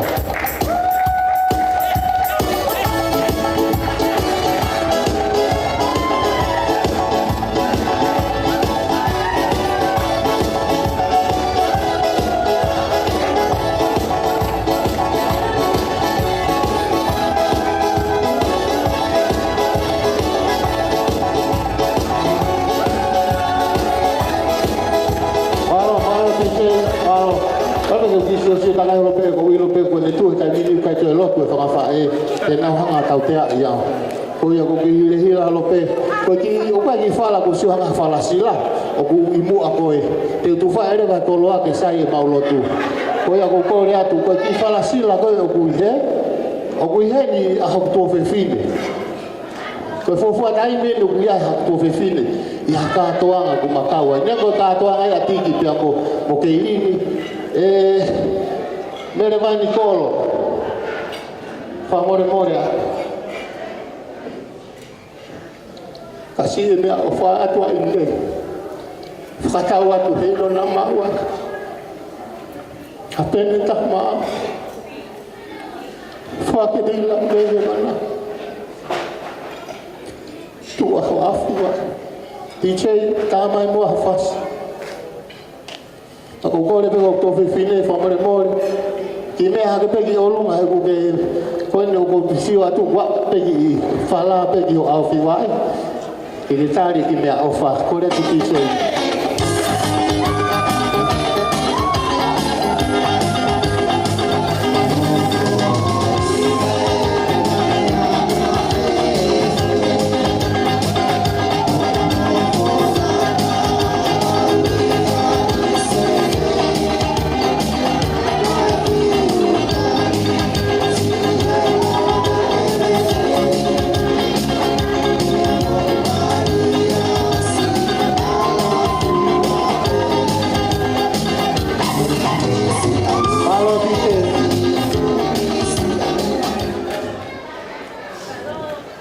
more ko tu ma o sai te tufa ke os ke o hinga ke ma ai tau lotu ko ki lai o lo wa kau ko ya mo tu anga ka to ko fala ko ni na tala mai o tufa ka to o me ko ni o wi he ni e ta ha na ta mai ya pe ni fai se tau so pe tau pe mu fa more atu silesa ko wi lo pe kulere ya ni ko lo ako fa be ke fa ho nga I a ho ni ka mono mau inga he loto maula lo ko fa ka tai ki fa fe kau ki ho ko fa kuki ka Kayleen ka ko ko le fa more atu kala mai Kayleen ka te au ke fo ke ki lai lo ka kau ya fo ke pe moi ia ka ko wi lo te fo ka fa DJ mai ko ha fasi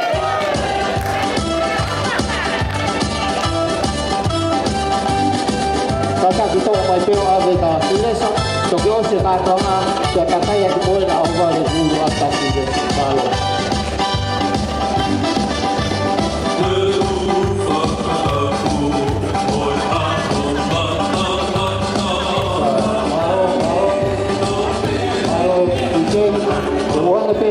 mai ta ya Kayleen mahalo ko di polo ako putuku ko imoi ko e uia ni ki ka nga au he ka ko ko pe ka Kayleen ke ne fa ka to pe no fatongia ki he taha o pure o ni nga we ka mo ni ka nga we malo o ko pe he vea ki fia fa mo ata ni fa pe ni ka ta ula iki ko i ka fatongia a hodi si e bu fa fa e o i lo ko taha ni fa fa e ha ko ya ka na la vea e pai ni te mate ala nonia na fa matapoto e fa bili age ku hoko ka pai ni te fia e fa bili malo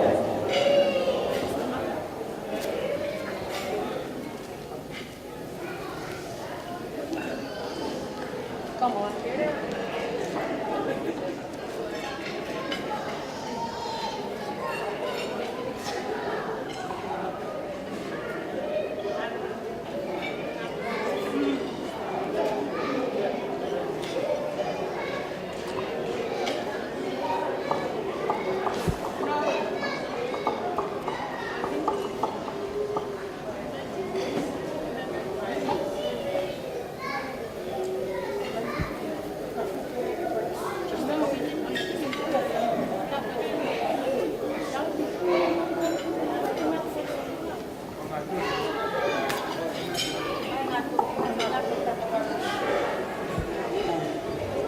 Amalobe mali wani ke wa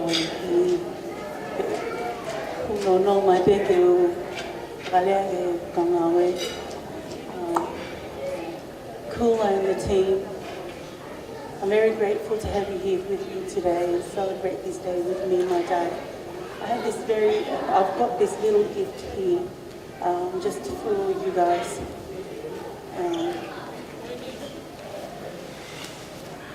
Please take it home, and I don't know what you want to do with it, but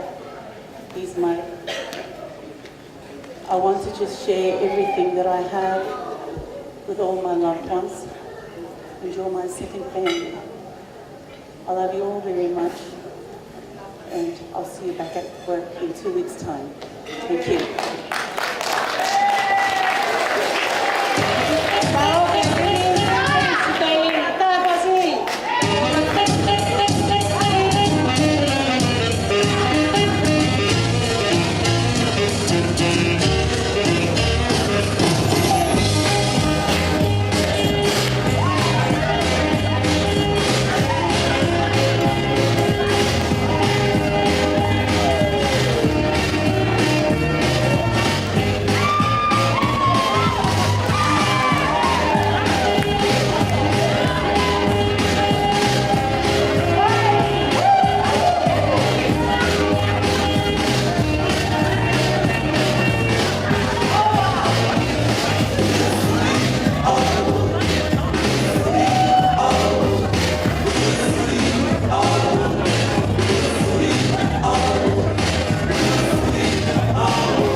E whamara o lahi a tōpika. E sauska mai sina whae ko ia ke rini I he wau hawinga a koe ni. Ka pe mai tau ke hono tu whaba mai tau koloe a koe ni. O waka e ke mo whai. Pe fia no ai belo to koe ni. Ka mone rea koe vari e tama a koe ni. Ko I pe ko mo whanau tama. Pe a mone rea utaka koe tamatu ma he whae. Pe a o tui so kwa te por karamau. Ako la ve, kare ko whakarea no whakahua na whai whakau e kamatanga ua lotu koe a honi. O maka ve, koe ofu tahaya ki he wani. Lako mo wao, koe matapaa ai o parataisi. O wakai ai teu mo whai e aha koe ni, koe whia lau aru. Si o matangata e ki ono wholata I o wau kai toi whefoku mai ki hapai. Lako whako ni a hon, pia waharai aki ari koe tiki, e pesteo e aha koe ni. Koe osi koe ni, koe ne lawa I te tau kankata koe teu koe ni, koe tau whawhiwhi entertainment. Pia e kamata ki e tau wau taulunga o e aha koe ni, e whawai e whahu. Taulunga e whahu, pia osi taulunga e whahu, e taulunga ang kamai pestei, e taulunga e ta. Pia ka hiri o taulunga e ua ko ia. E taulunga koe a kapau kai hao off. Whaha off a whameite he aha koe ni, first come, first serve. Koe hape ki motoro e mua mai, whakahokohoko a peho au mai, e whakahokohoko e tau taulunga koe a aha koe ni. Ka ko pau peke mua taulunga e whahu, pe hoko atuai e mata mai ki pestei o e aha koe ni, pe koe a pe mua mai, koe hokohoko pe e tau taulunga pa mai whakameite e aha koe ni. Koe e rea, e tō hire o tālunga, pa me whamei te hakuani, whai he o ta mai i PFT. Pe hakuani i hiri ai ngahi tālunga. Koe DJ tā mātau tālunga, kai te teo mai a tālunga koe ai tahine whahu, pia moe tālunga koe ai o ta mai i PFT. Ngaro.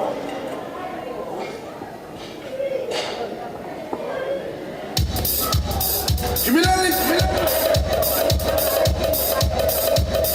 Ukulele!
Taniela, Finau, Ataki, o Finau, e apena e ke kai ata whamete, kore mai a MC e whahakua, o ki whatutu ni a suri, una suri, Bangsa e tanong tu te ora toa wala ho e, apa pare na te atena. Ko e ora tu te mai susi ko mai o mu ka to ai, ka ta ai ka to ma. Ko ke ko na la vida e ko pa e ko te ka ko te mo. Ka ta te tau ka te to ke tu fa, ke ka ke tu fa ke ta pai. Ako ko na tu ke fa fa e ko ko ko ti lai ro ka ko ni mai ai ke tau hia ko lai ro ka ira asiresa ke tu ai hono mai ke he ka ke na re ko yo ko re at fo memore tu ka ai ho ko te tau polo kalama fo memore si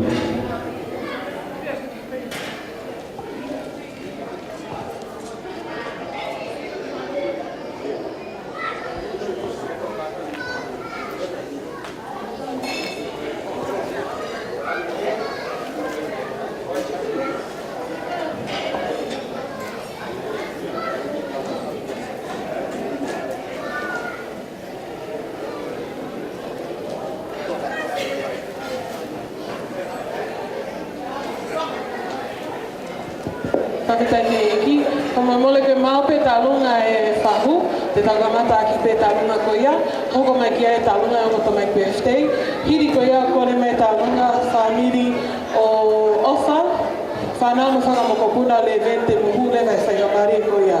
Ai e tua tari e ki he talunga fahu, kone maupe ko e tau kamatai e whamulemore, hoko mai ki ai e ngota mai PFT. Kore a Tiki DJ, te tau mai peha tau whaka. Suavecito a revolear, baja, sube,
me i te katoanga a koe ni, ai me tālunga e whahu e whalea pē seasi.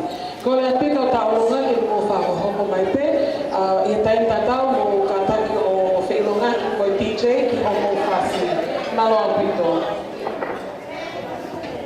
Koe whamamorea te kai koe wharooloa o ilo peku o iai whahinga ko tō oruma pe ai whahinga o tō lalo e suka. Ka ko whapeke e homo ate tau whiwhia. Ka ko kore whamamorea pe hei ki he mātanga pe pe hei ki he taula eiki. Ka pe hei ki he whaorunga tonga. Whangai ko mea mea ake he kai te tau ane nai. Ko kai e wino pe ko wheta whaaki koe te ukau ki ai. Ko hau ke tafu ko tataha ki orunga ke tumu ati e whare. Ka ko whaamu peke u lau ia koe tāpua ki a te ao. Te u whakakakato ai fuafua whakape ite o e kātoanga ai aha koe ni. Ka nea o nā kai te uamanaki ki he whatongia koe ni he kui ai pe ai kakai to tonu ki he whatongia. Ka koe uhi whaiwhekau koe honge tangata e whonua. Koe nofo ku whai o ku whai e whakastio ki hahake te mol i hifo. Te mau hataha to tonu ke whakakakato e whatongia. Ka koe a kua kouna au e Tiki, kua kouna au e Kayleen, e tū pea ui au whakakakato e whatongia o e whahu. He koe tū uni pea e whahu. Koe ai Taniela Tiki, Finau Finau e tūi. Peheja Kayleen i voika. O kumasiwa ho kumutu ki whakamatara. Ai hounga ka koha hounga. Ho whiri au ke uhoko. Koe taumua, koe kātuanga aha koni. Whafofonga atu e whae ki alos. Ta peheke toe ngai whamiri ki whakatonga. Kei hamea e mau, hamea e mo ua. I whakatatau aki, ai hounga. I hokuloto ho moloto tō. Ke whiri au ke hoko koe whahu.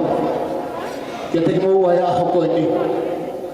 Nea ko peku ia e lahi e te au. Koe ia e whatongia e aho koe.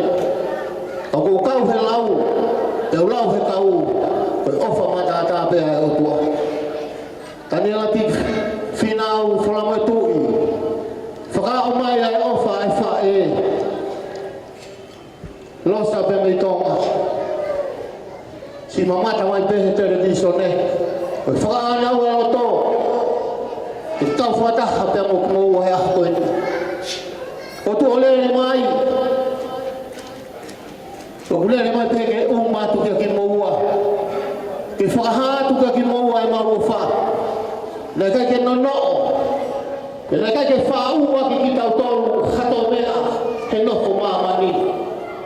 Aku whaua ki tau tolu e tata au siho mā. Koe ia beho tau maluanga. Koe a kukore atu ki tahine tau olunga. Lere mai pe tahine whahu. Whakaamu pe ke omi pe moko puna koe a o Tiki ke hau whakafofo mai. E tau olunga e aho koe ni. Koe a kukore atu ki he tau whewhine mo kātaki o lama mai. O to'o ki tuanga koe a tau olunga.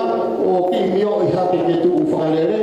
O teu i ka mea mai tahine tau olunga. Koe a kukore atu whakawhae koe a Kayleen. Whamorimore. Mo nofo pehena. Au whai tūtūni he mutai ki totonu ke mō mea mai. Koe a kukore atu ake usio koe pe e whahinga e ko tūtūni. Ko whahu ke au ia e aho. Ko tūtūni e whahu ke whahu. Koe a kukore atu. O gātaki. Koe ia. Sa. Tukua. Koe tau olunga, kukore whamorimore atu. Te maulawa mateki he whetuku koni ko whakaotua te mei ai. O whameite te mei ai. Te mamaka mai e takaita pehe te pire koe e mua. Koe a kukore atu e taine taulunga. Tātake o mea mai ki muani.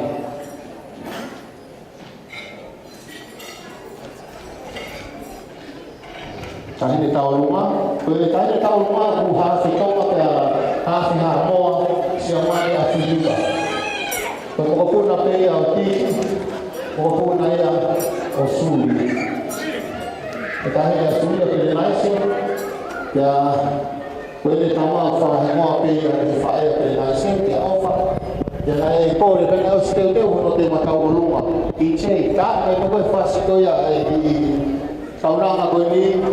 Ko tui pena au whakahau kwa koe whasi. Ka ko kore whamalimo ne atu. Ka pau waha whasi na i mix tonga pia moe Samoa. Paketa i mai. Te velewe maranga tatau atu.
Taniela, Tiki, Finau, Latu, Kayleen, Tiki.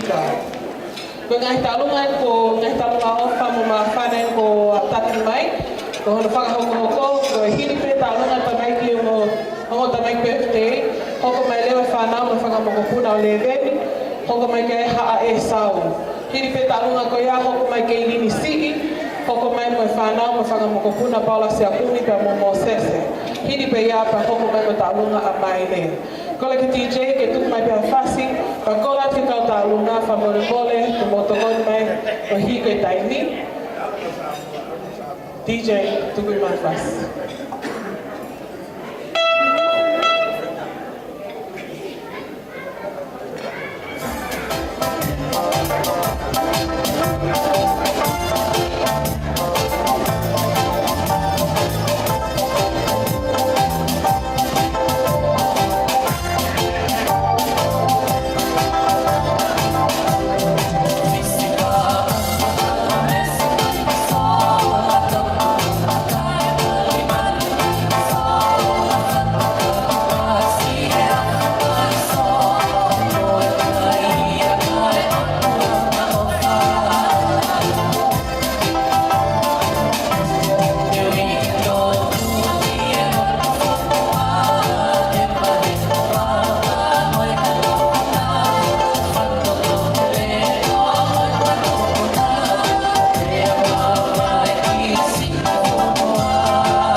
sia o whakia tu me kuani, kai ata ke kuwhanga tuai. Pai mau, mamani he ahoni, wa mamai o whakafofonga mai pe. Kayleen, Tiki, neo mo kuhoko o aho he ahoni, ka whange e koe lau. Mau lele mai pe, koe whamiri masiva e. Pai ke kuri peunga, ke atu maua, ke mautoro. Ka koe mau lele mai pe o whafufongai mai, ai whanau, ka moe whangamokuna, ko le vengi. Peneo mo kusisi ho mau wiwi, ka mau lele mai pe e ahoni, pa koe ki tola taha, ke whafufonga, lama ki pe hamo ki kapainu, koe ringa, koe aho pongpongina, koe a pe ngalo.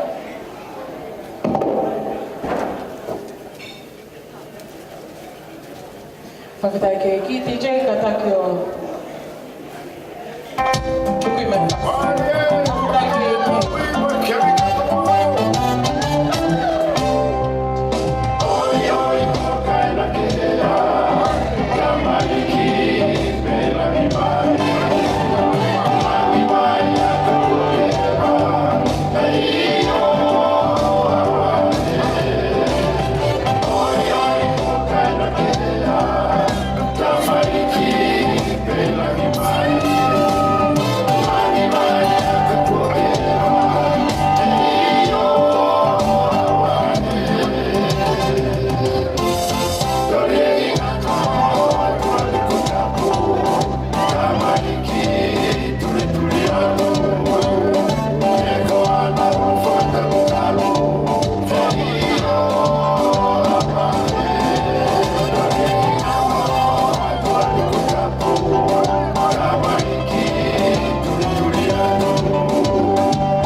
O le veni si ofa ma tu whakataha i katoana a koe ni. Ka mamole o tauhi atu e ngā i loa koe nā. Ko le whenga maari e koe ni ki he tanunga Kayleen si i ka pau maao pa mo lava mai ki moani. Ka ikai te mahoko ke taunga hoko. Ka ikai te mahoko ke taunga mai le.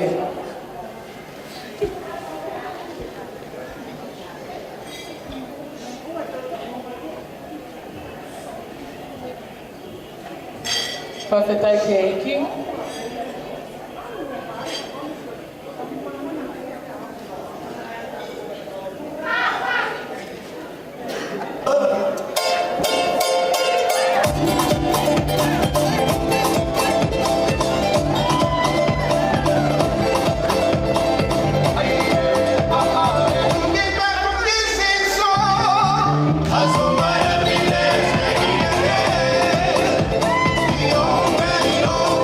Bye.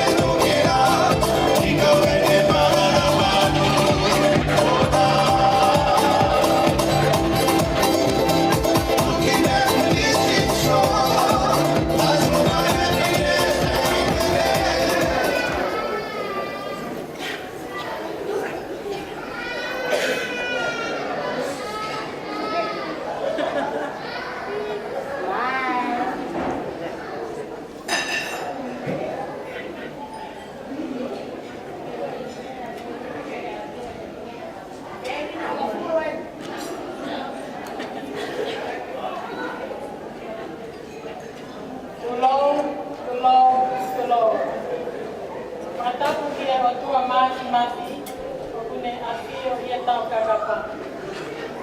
Whakatolo watu kia ta ahine o e aho.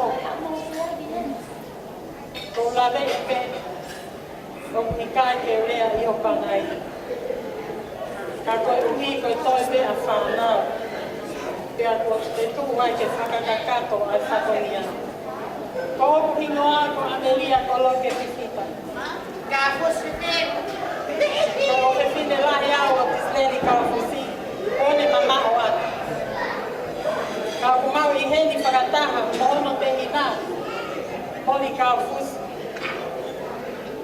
E whakakakato atu. E whatonia e whakawhae tangata. Alola, cuando mate el Isa. Kako na bane.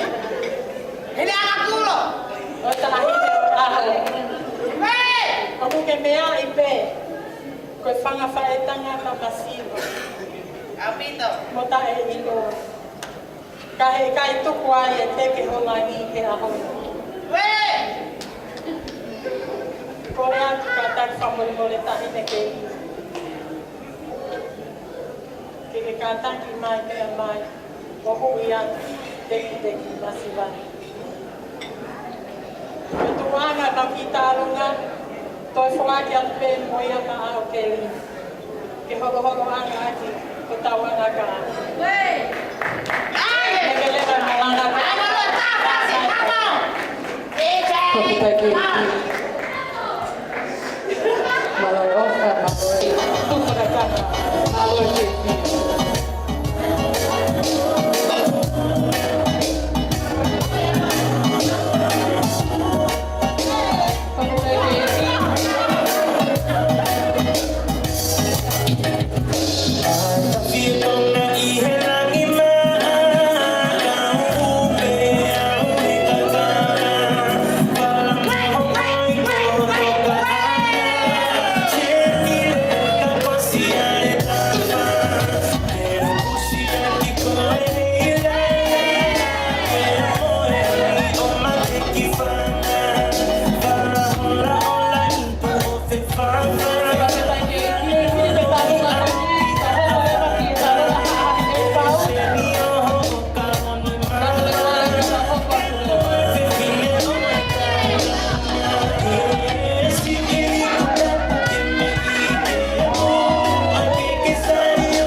Finau mo whangamokopuna, mo sese mo Paula si aku.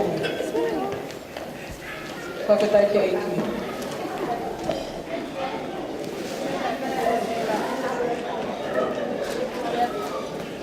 Ko le atu nei taurunga, ka paute ke taramai mo whasi ki e DJ, whakaatake o whakahoko mai ki e DJ.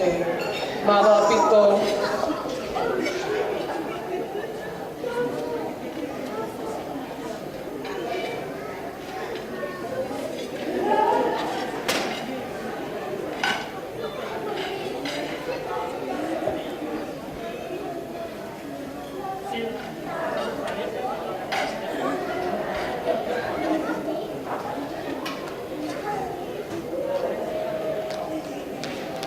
Pawhetai ke iki. Me whamaloa atu kia te moto kainga mo ke no whoi tau katoa ngā.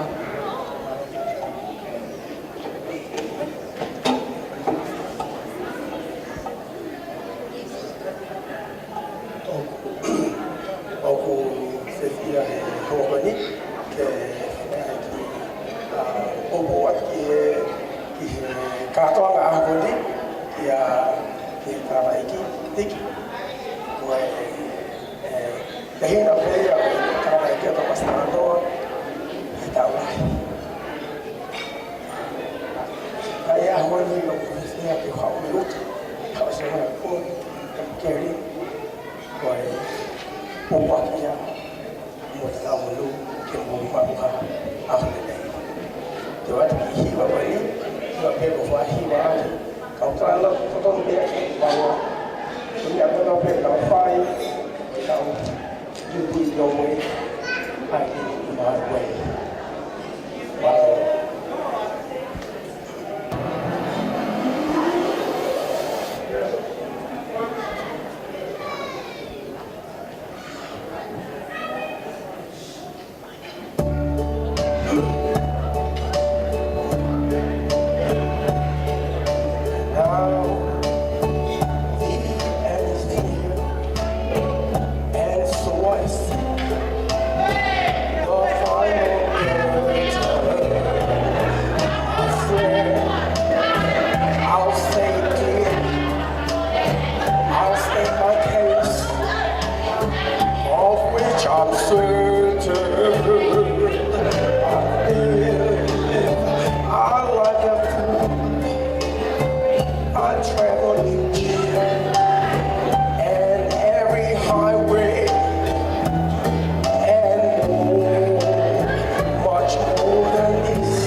atu, hoko mai a Paula se aku mo sese, hoko mai lewa mai le ka maafanga whae o Kayleen, māloa pito.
Pe hoko ai te whine ko tō kasi. Pe hoko ai, tani ki ko Paula sia kumi, he lotu tau pe mohu. O hene ni whanau, o moni wha mohu punu. Pe sisi, o whae ia, e tau si peftei o e aha koe ni, pe mohono mohu punu au peftei o e aha koe ni. Pe wai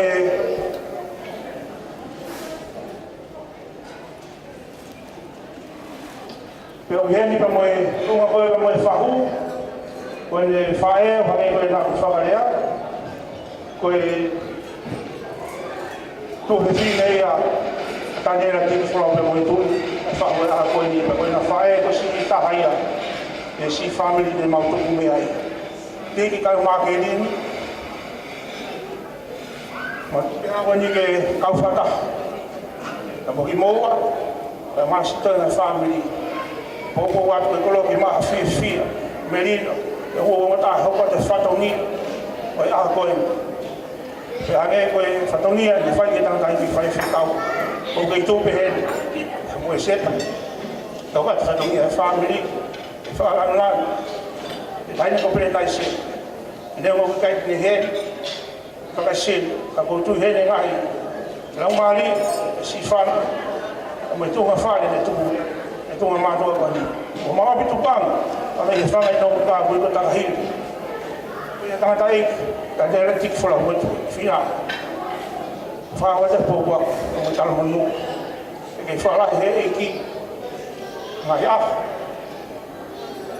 Pe he koe Kayleen, me mō kau whatanga mo lotu. Whai he tangata i whaifkau ai aha koe ni, o mō kau whatahai. Tangata i whaifkau ni, a mai sitoe mai whaamiri, na me apu taka hiri, e apu kolala. Whaare mā pōpa ofa, ma tala manu e ki moa, ki ofa e ki whaare ha peres, ma manu e hala whanonga. Kore ke tahine ta alunga, hene tangata e ki ko soa, pika pia muhu, rahe tangata e ki, te hina ene tangata e ki e whaifkau. Ka koe mōpu ki tamalahi e te au, o kore atu ki tangata e ki Tiki, Taniela Tiki, kola mutu, Finau. Koe ki o koe o whai, e si tōga mātua, e te, tarama. Whio me koe pāhe o hasu, e ki te, ka kapa e mi, o whāpena au ngātu, i whāpai au tawhai whanua mui koe mi.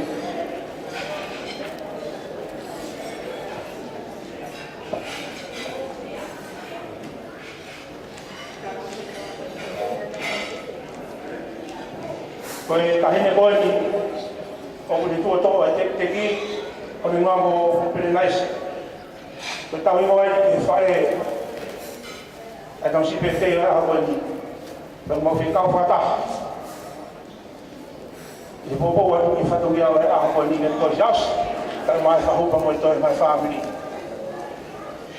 Koe ki rai loka koe ni. Taniela nā au ngātu, tahua ki hao, i whamama whana ko ulo kei moko whanuan ke te koe. Ko ulo mamapa he whie i o mga sa. Ato e kirai roka koe ni nā au ngātu.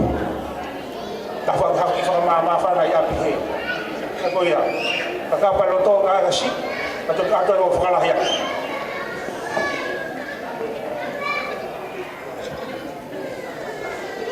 Kora TJ, ka maa whas.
ia, na whitu whakatahi whakatana a koe ni.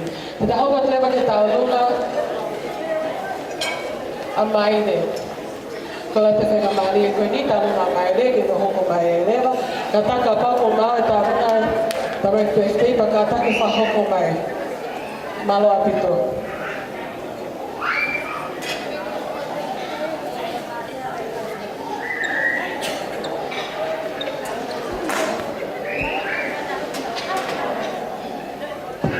Whakaturawan, na mai ako, dahil sa papehe kay kau na iti. Ate ay whakapapalahe ke, na mai iti, o na ako, Taniela Tiki, Finau, papehe kay Kayleen. Kaya tama mo iti sa nitutuan, ke whakahoko ato ay ifatongia ko ene.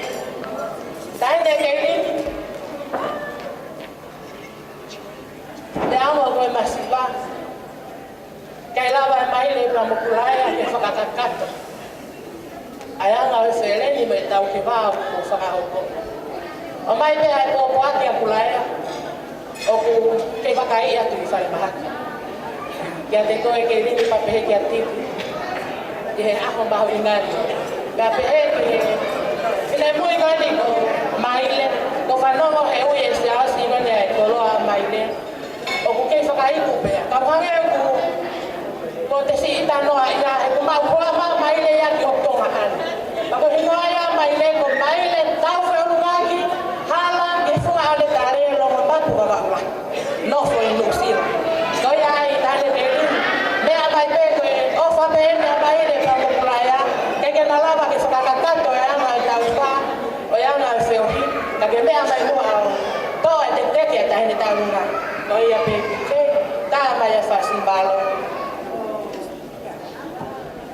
Whakatai ke iki. Whakatai ke o tuai, kama mele, taunga mata e ako e ni. Whakamole hiri pe tarunga koe ni, pa hoko mai lera tarunga kama whae a ke ni. Dan o ke tohi heni tarunga ke ni si whakamole ke hoko mai na tarunga koe ia. Malo apito.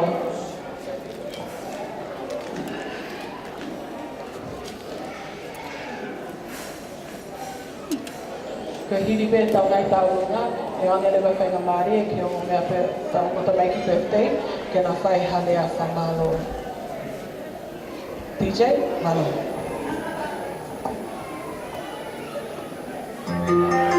Oh,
Whakatai ke iki, whamaloa te maere na maa ka ngā mea ke ini, i hatu whātaha, whawhiawhia āhua.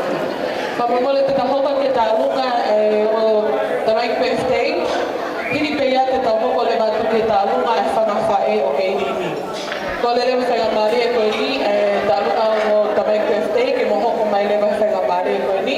Ka DJ tuku mai pia ki whasnau nau, ke hua ki mai e tā lunga koe ni, malawa pito.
Taniela, Tiki, Finau, Finau,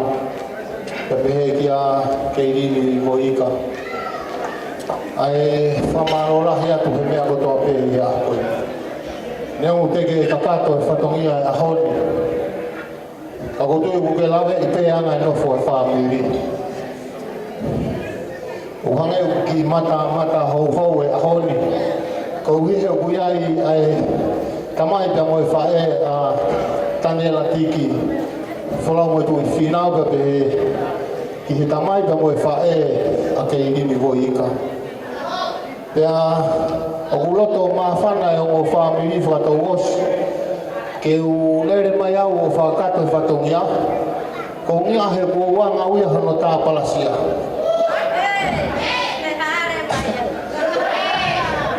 Ko whiha i kāini o oku mohono taki au ke wharekai pakusa ia hano tōtou tāu.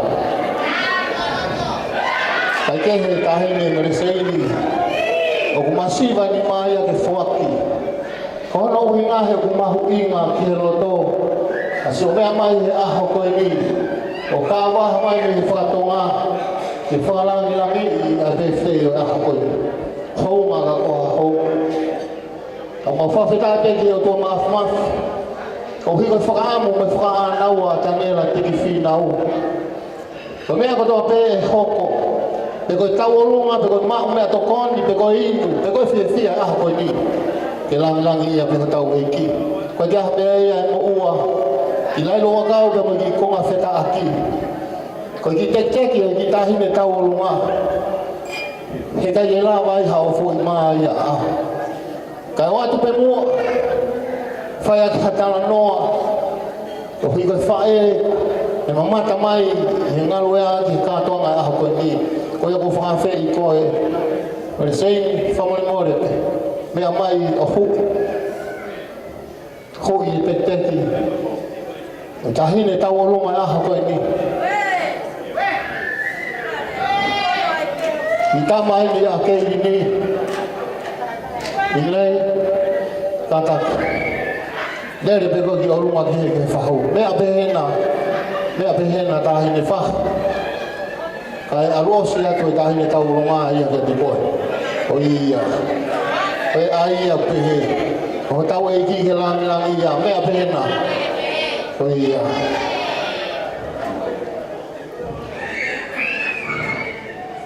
O ia. Hui e goa. Whakaawa tu ki whae whamaloan whakalanga ni wa koe. Koe tawalunga koe ni a Taniela Tiki Finau pia mo Kayleen voi ka na e whau hona whasi. Pia koe whasi koe ana e whau pia e teine Latu pia me no sila. E nai whakahaka pia he kaha e nai whae a ini lei.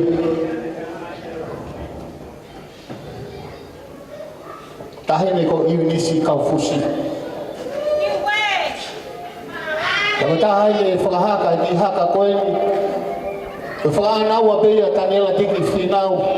Pia mo Kayleen voi ka tahine mereseini. E hoko e katoanga koe ni. Ke langi ia pia tau e ki. DJ Moimoi. Inei katamai ki mui. Hapu ki o ile. Hanga ki. Oia, DJ Moimoi. I o kataki, whaata atu e ilai lunga kau. Tau hia ki e tuanga malu goia e whahu e ahoni. Alu peke whaitu totonu, alu peke wharelotu ua toi alu ki tua. Oia, DJ Moimoi tau whasi. Malo.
Whakatau ki te whakaloa te whamiri e tūmu kōpoi, o whawhiwhia i ngā tāna āmo e ni. Ko rā te whanga maari e koe ni te tau honga ki tā nunga e whakawha e o Kayleen. Whakakoria ki te whakahongo o whakahongo tā nunga koe ni, ka tāne te lawa mai i te whanga maari e koe ni. Ko ngai tā nunga kei toe, ka tā nunga Kayleen CE, ka mā e len Finau. Ka taki o whakahongo mai, ka pāko mau, ka pāko mai. Malo apito.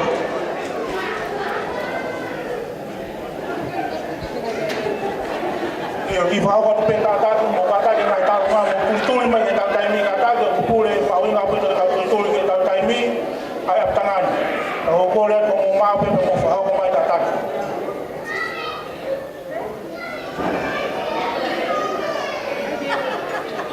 Malo, whakametai te ki tau hoko ato e pē tau kamei te.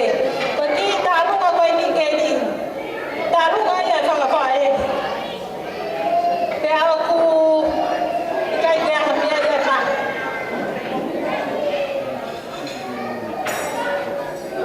Ko ni peo mau e whape koe. Whakampena ia mea maa. Te si whakakato atu mau whatongia whakawhae e katoa. O kuanga ki purotu. Ai aho moi. Hange e peo te mohi. Ko tamai ki una taki mai. Ko tamasi ko pasi ka papehea ala no si. Ko tamai ki ni amuri ka ofiti. Ko ki pae hoki ya atina. Ko ki koi nuk mau Kayleen. Mo Tiki kai ke a me ia ma. O se kupe ngā le bo mo kai ke ma. Ko ai Tina mea i heke si hui. E Kayleen mo Tiki o ti te teki.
Kapitake, behebele matu ai. Oh.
Taluna família se assim, café da igreja.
Tiki, kaya kami ema, ko foi ta olunga ko ni ko fia ya tata be ko.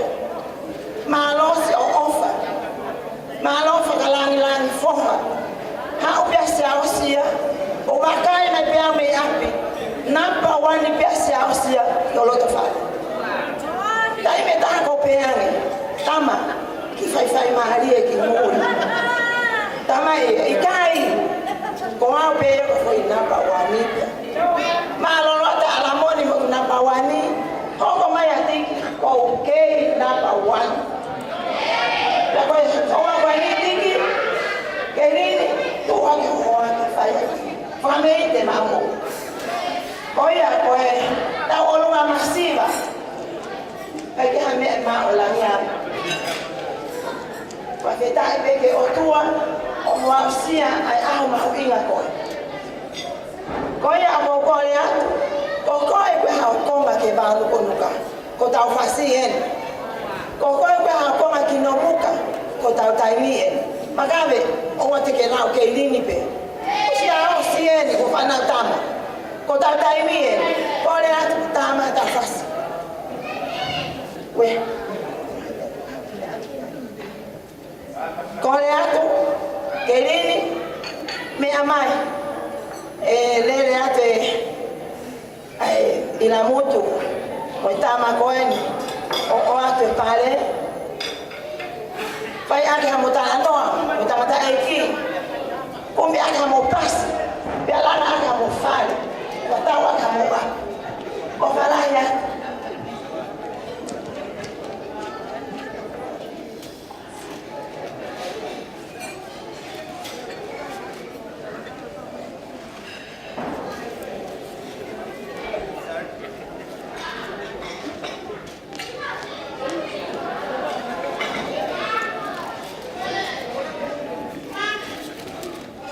Mari. DJ, tama fasi. Ai mais fasi ko todo vai. E vou hawa ve hala. Ai mais fasi ko todo vai. Vai fefia mata dai que atik. Não vai nem. Malo.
Mamalo de tahu apa yang terjadi, tapi kami bawa orang orang kami karena sepatu Tiki, o toi pena ka talo mai o peto o ki tai mi kona toi pe ha ho pa e lea pa ko ko le ko ni e fai na fa ko ta ha e ka pa e fa ho ma ta pa ke fu se fa si pa ko lo pe ka pa ko lo to ki ai e pu le ta tai mi pa ko le ko fa mo le mo le ko ta ma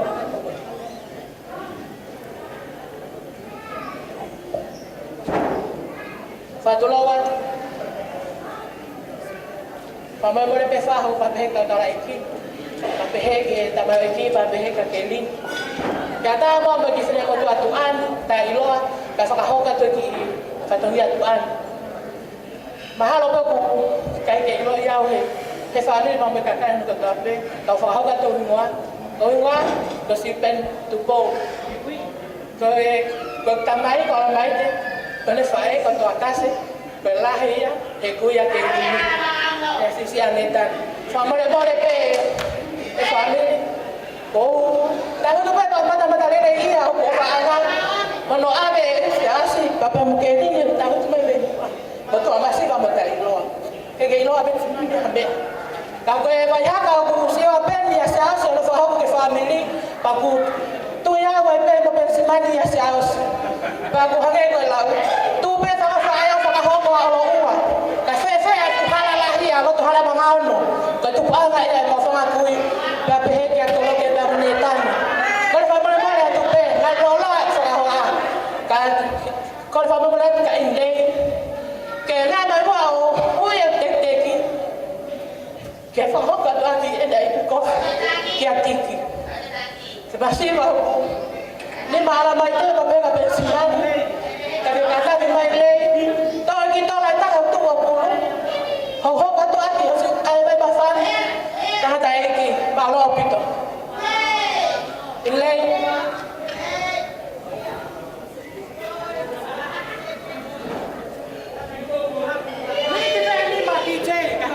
Kau kita ini kalau kita DJ kita itu fasi. Jadi kita lunga kau ni kita hokat kita lunga ni merefana merefamili. Behiri peya kita hokat ke Kayleen sini. Famalo ati.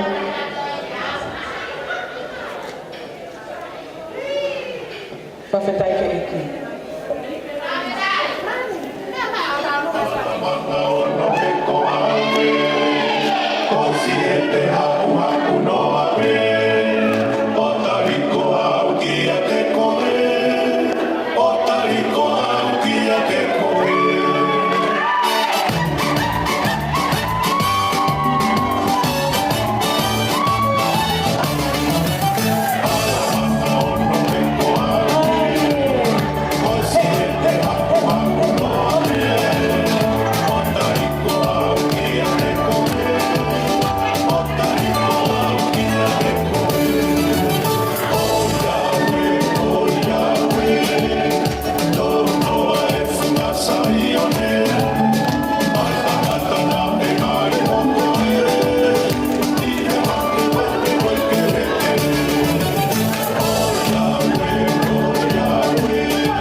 DJ, tama foi fácil eu comei alo.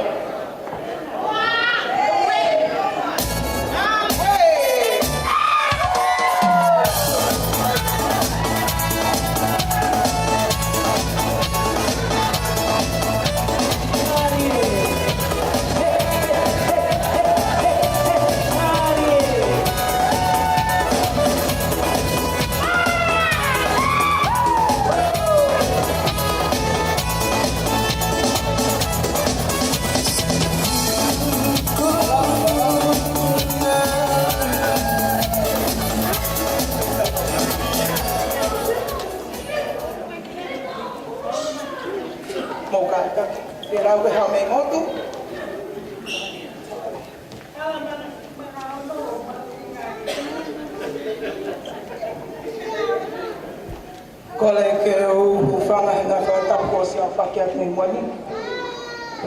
Tu mua kita mari e koi ni. Ke o whakahoka te ki patunia tuan. Nā moe kea ko hai nā ko ni mulungaa. Ko hingoa ko elen swinti la masi.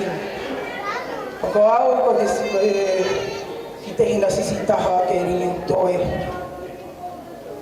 Ko tu e aho ni. Ko pa o whai e muni. Ko kui whatongia mo ani. Ka alunga ni e whangatoko wa ke ringi. Ke ringi. Ko hola e ho ki te hina i a kone tu mari e. Ko ho ki te hina i ni o koe masi vaat. Tuto kua.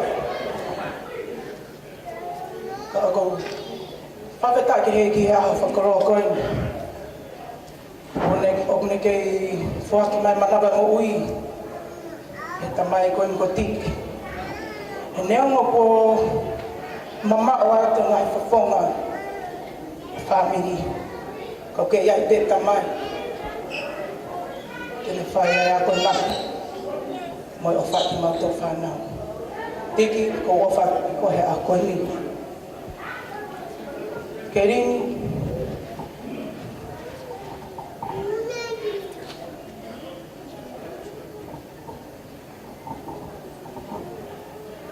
I love you, sis. He neo mo talanga tā, me tala hui, ko kei malahu mahulu ane ho o whai a te au. Ka ko hola hoka ania, ka ko awen te u, ko hoka te matala hui mo e ma talanga tā. Ko e ma whakamei te, si pahau te pe, pahau ka te pe, ko ki whanau. Ko ki whanau ko wālu. Ko e tālo mo whaere ki whanau mo si he lai a kei.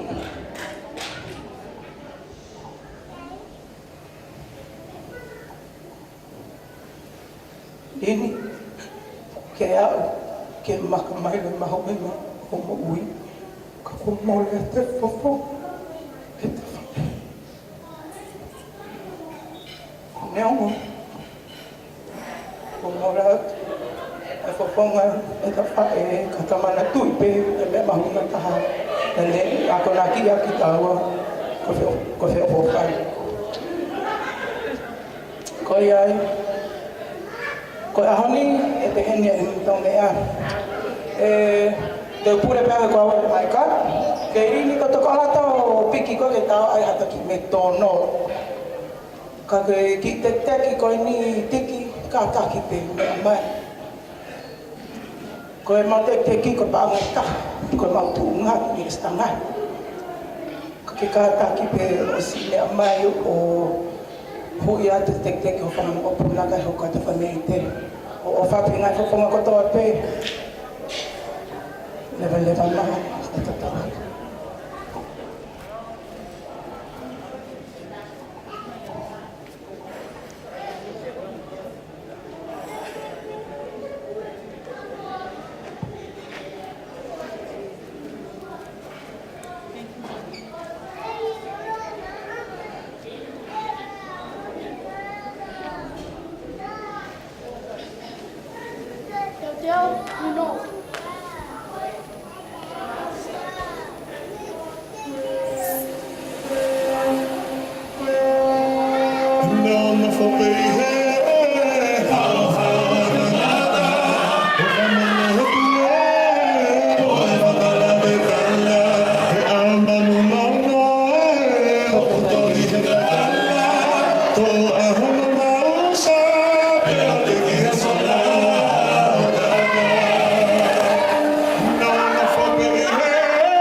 Yo, malo pito fa malo ni kita mo ko ni ko si.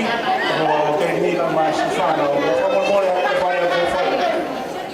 Nangat ko na fa ma ta tua, fa be ni la ko toa. Mo tu ki la he ta lu mai fa ko mai ko ni ma fa ko mai ki ya. O ko le ko ta lu ma ko ma hen ko si o fa ka ka mai be mi a te ro. Apa ko ke na ba la mai fa ko ko ni ko mai ora. Ko ha ni fa ka ko ni si la. Kala mai ke fa mai o fa ko ni ko Kayleen ka ma ashaus ka ma ta si pe te ha ko ni. Fa mai pe ka kala mai. Na be ka fa ka to ka wa ta tu li ko si be ka ni.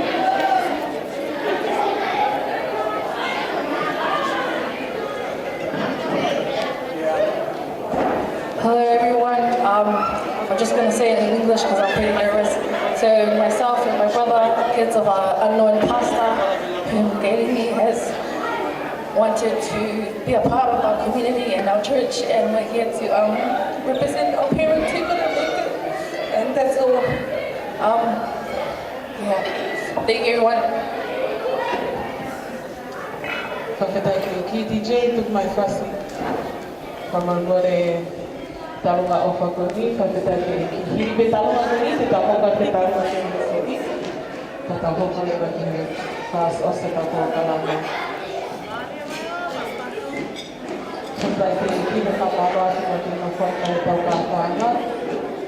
E vai ko whakala.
Tiki, tapi ke tu aku nak ada begini lagi kau ada lah. Betul tak ini? Kau mana tu ilai be, kau ke Eropa kesi tu kau ke. Siapa yang ala noni ho, ke mo tu kau buat dah. Ke tu kau ke mai cuma kau ke fakar aku. Ya. Kaya ako na mamay ko ki makabe. Kaya ay may Facebook ikaw ko or Facebook ikaw. Ki Facebook talada. Ka ku tu pe tiki ta ba ki. Ka ko rea ala no ni ka te au. Tamasi. Tu ku mu talada. Kona ne ha mo ko mata han tai mo. Kona ku ke ha ku te Facebook he.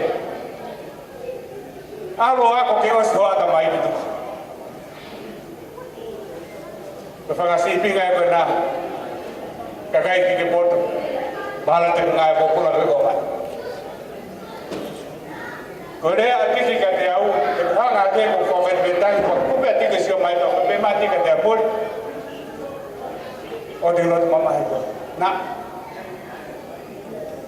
be be te fi au ya ba ti ka ro pa to re pa la ki ko be te fi ya te kaya ngalo ko ide ko ya te talo ko ha we ko ai ko nuwa ko re ya ko ta ke ko a ke ko ba da ke o doa ko do tu be be la to pada ta ko be la ko e fo ha ko ni he ni ha we asul mo ke ni ro ta ka ta ba pinu mo doa kaya loi ko tamasi ko tahin ko no bari pe ko tahin de ko re ma su ko mo ko fa ko Kanya ko kayo laki. Nafufu again yan. Kanya pa kayo mo Yesus. Kaya tama. Ako ni malere may manong ko office ni kaya atin mo ba kami ito maawit kung lalo ako pala yung ito ihangat ako naman. Malo. Hi everyone, forgive me for not speaking Tongan. My dad is the youngest sibling.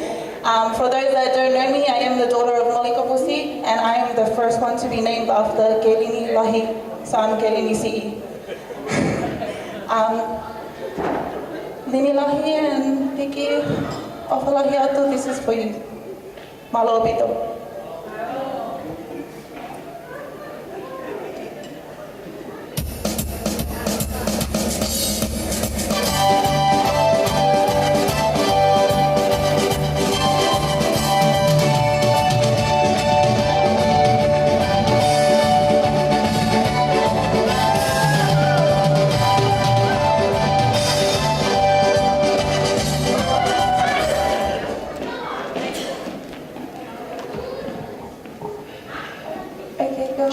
One for you to go to Taniela and one go to Tiki, please.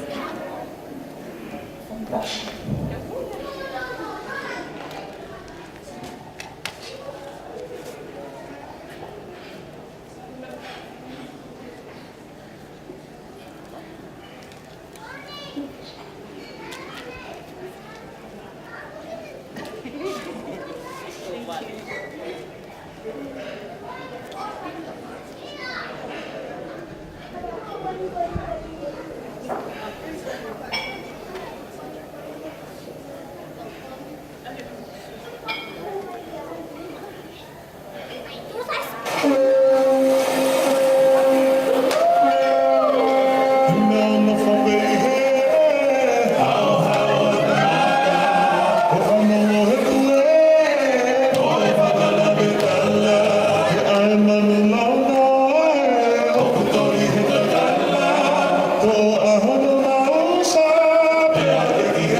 E pamalo do pio ta no no to posi o ga ta ki pe ta ku to le wa ta tai bi pe a o ki pamalo ke fa o ka ma o fa para na no ki ta mai mo malo ta ka to nga i fa mari ko ni o mo ga ki fa mari ni no ta mai ki ko ta ho na fa ya ta ni pe ki fa malo ke ku to ta hiri ya ya ai ta mai ni ko tu pe se ma na fa ni ka ta ki ni rawa ki fa ta ka to mo ki ya pure tautai pea kore no tamai ke o me pea saya moya pea ka hiri ale ko ya kore le fa malo e a e pēni kau fusi, pakauka whekuhena pa whakawhio whumai.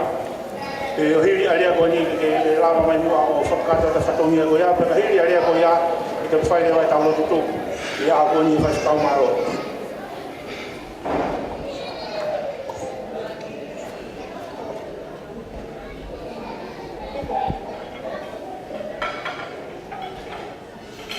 I tōpi mua ke ngā anga te whai maare koe. E o whio ne teka tai ki ke ni whakawhai ati peha ki ni whakamaro kai tōpi mua. E tū whakawhonga atu mo whakahoko atu. Ai tū ngā koutua i he a koe ni. Ange koe nā whakahoko atu ane nai, o wingoa ko mo sese tau pia mua. Koe ui au ki he whai tangata mua ni e tangata i kini. Pea nai lawa nge tangata i kini, tohi whine tangata i ki motu. O ne toi whakahingoa i au, ki ono tōnga ane ko tiki. Pea nā mautoki hiki mai ki tonga he tahi wawalu anō, o wingoa e nai uia ki au ko tiki. Pea koe ko wingoa e pe tu whonga ati maho he a koe ni. Tau e ti mongo fulu, e ma whe pūni ngaki, koe matoki whetau laki e. Nei toki ui kotoa ngahi tiki koe ni ti mui, tangata eiki. Tai wa whitolu nai ui au ki te koe. Pea koe a ko fie a koe ni e ta whetau laki, pea koe a e whahu, kai umai kau whakalanga. E ke whanau, mo puna hau eiki. Ia lutu i pāle lei. E wai tui tonga me mo kolo whakanga. E si kāinga tamai, e mo si kāinga whae. O tiki, e whawhawhonga atu ai ofa. A mo e whakamalo lahi e tōanga ko mō whai. A pe e ke siausi, pe mo Kayleen. Pe ko whampe ke whalawe atu, ke si hoa na e ofa e tangata i kini. Pe me he mak a kirikiri te whua. Ai ofalai ki si whae, o mo toanga e honi whae whakalangi. Pai nasi ai tangata i kini. Ofalai e kua whae e ki e tau e walunga fulu malo. O ne whanonga ia, o ne whakalanga he tau kua tala he tohi. O walunga. O whakatahi ofalai kua whae e ki. Wai ofalai atu, ka te mo tolu hono kotoa. O kai a tō nou, e ki whamalo kua whae. E whamole more ia ngiau. Ai tō ke whakakato atu he eiki, ai whaki whamalo, ka me he tangata eiki, i he aku i tua o whatu.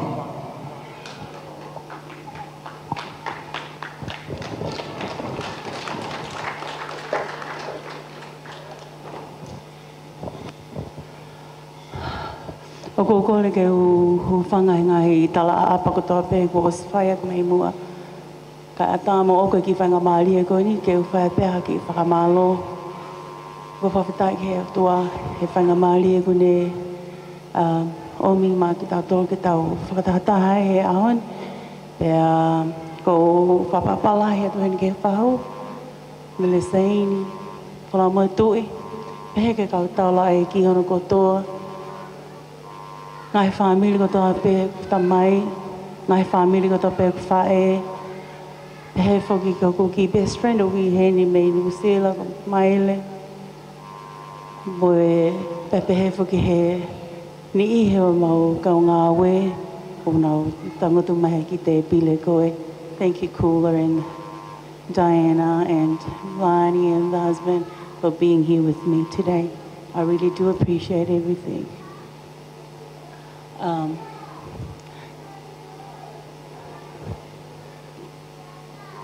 Ko whamalo pe ki he, kai te hamea lahi ke whai whamalo pe kai ke lau i ngōna halata. Kai tengi au, ko e tūpe ke whamau i ngā ia e taimi ko mō tuku ke mō ka whakatahai mō ke mātolu. O ko honga ke te au pe ke tamai. I am ausia ahako e ni, nei ke ahako e ni nai tae ilo. Ka e he tau kau whakataha e aho ni o ku honga lahi ke te ki maua pehe ke mo ki whamili. Whamalo, whaosi heni ki o ku hoa, o se aosi ika. Malo se aosi, o tūta whaaki e te ao, mokta mai. Malo he mea katoa pehe i kai ufu ke ufu asisi i ko hi ahako e ni. Malo, ke te iaha to e lea lai, koe whakamalo pe. Atana ko whakamalo ki a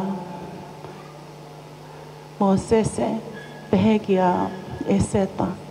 Malo si whai patongia, pota maki mau, maki tautole aon.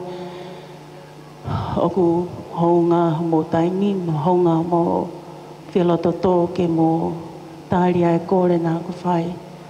Pako o whalahi ake ki mo tō. Ika i te whakaloloa, ko whamalo lahi atu ki he tukotako totoa pe. Mo lava mai mei muli, interstate, pe mo ngahi, pe mo eni pe. Ko e peki lea whakamalo ko whahehoa ko ni malo apito. Whamalo atu heni ki he matamai ki pefte e lawa lea whamalo pe ko tui pe wa au ki he loto o taha toa pe hen honga ke kina tolu e a ko eni. Pe ko kore atu ka pau ki hena a lea e peni, ka fusi. I lea whamalo pe ke kataki o lava mai.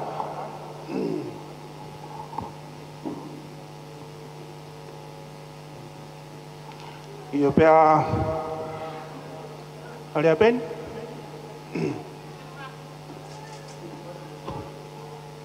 I o kahiri lewa ai lea whamalo e kore ki whawhikau, e tankina, e toki lava mai whai halotu tuku mo ki tautolu i a koni. Ki mua pea lava mai ai whamalo ko ia a lea e peni, whawhonga i a te au. Whatongia koni nau tohe ahon ai ku noto honga ia. He whahu ka mai ka whalangi mo tolo no toa pe. Ia te au ho mo taliangi ko ngā koe whatongia a koe ni. Pea mo tau mai ai molu malu. Pea kuatu pea mo e whakawhonga e whamolmori ka teki mo tolo pa nai hatono no. Ia harea e tōki tua pea me he motua koni he whatongia a koe ni ko kore whamolmori atu ka teki mo tolo. Pea koe whamalo lo to honga atu. Ko ngā koe TJ, ko taha pēne ta whaagi nei pōpō mai ki whatongia koni. Na pēke o ku tō whiwhine. Ia e seta, e pōpō mai e whatongia koe ni. I se ausi ka maa Kayleen, whamalo atu ki moa, e mo whia mea ngā oe aki matua koe ni, ka maa e seta. E ke whamahino pēa e tunga e whamini, ma ui ngā pito ai merino pēa mo e wheo whani, heo kua toa e tau whono ngā. Tui koe mea pēa ila ki tau tolo he e ki koe. Ai ki whamalo koe ni, pa ka pau o ku lava mai ai are ai pēni.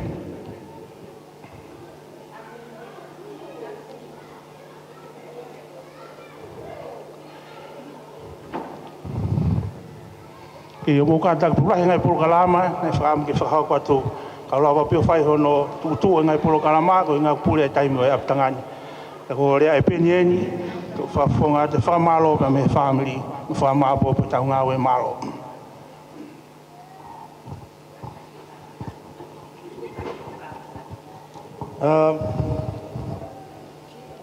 Toma tuko whawhitai ki ta mehevani. E ne tauhi mo e ne whakatataha i mai ki tau tolu i he aho whakawhawha koen. Aho na e tae i loa.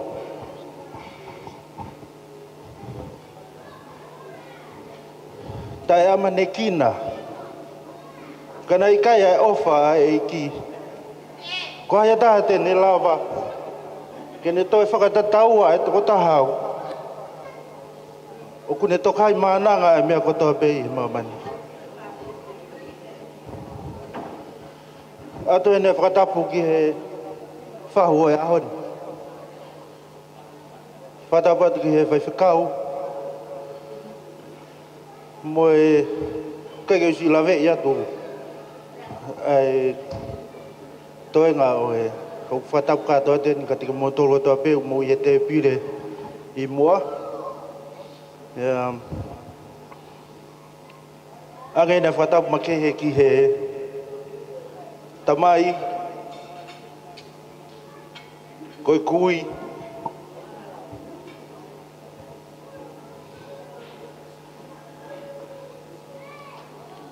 o kunde he whakatataha ki ta tolu e aho koe.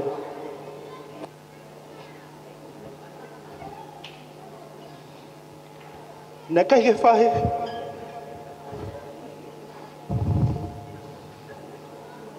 kai wha manaki ke ahon.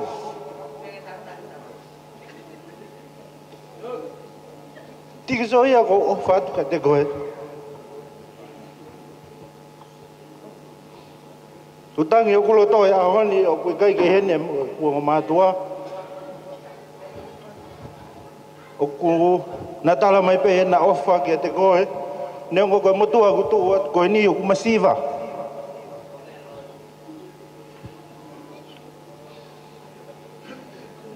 Ka kou to mai he ahoni tiki.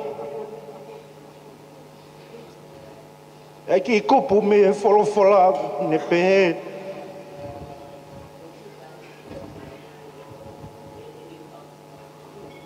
Wheku mi ki hoku pure anga.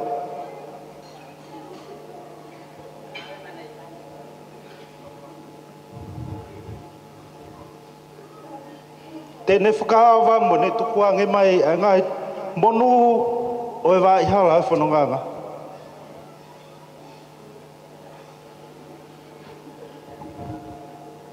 Tiki kai whaangalo e ku talo ku tupu hake, mo ku alu ke korisi, na ke hoko koe tamai ke te au.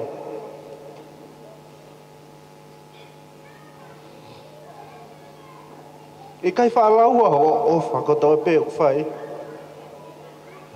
Neo ngoku o masiva, ka koutu pe o lere mai e aha koe ni, ke whakamahino atu ke te koe, o ku hounga ke te au. O ngā hia konaki katoa pē ne whai. Asia he ahoni. Keirini.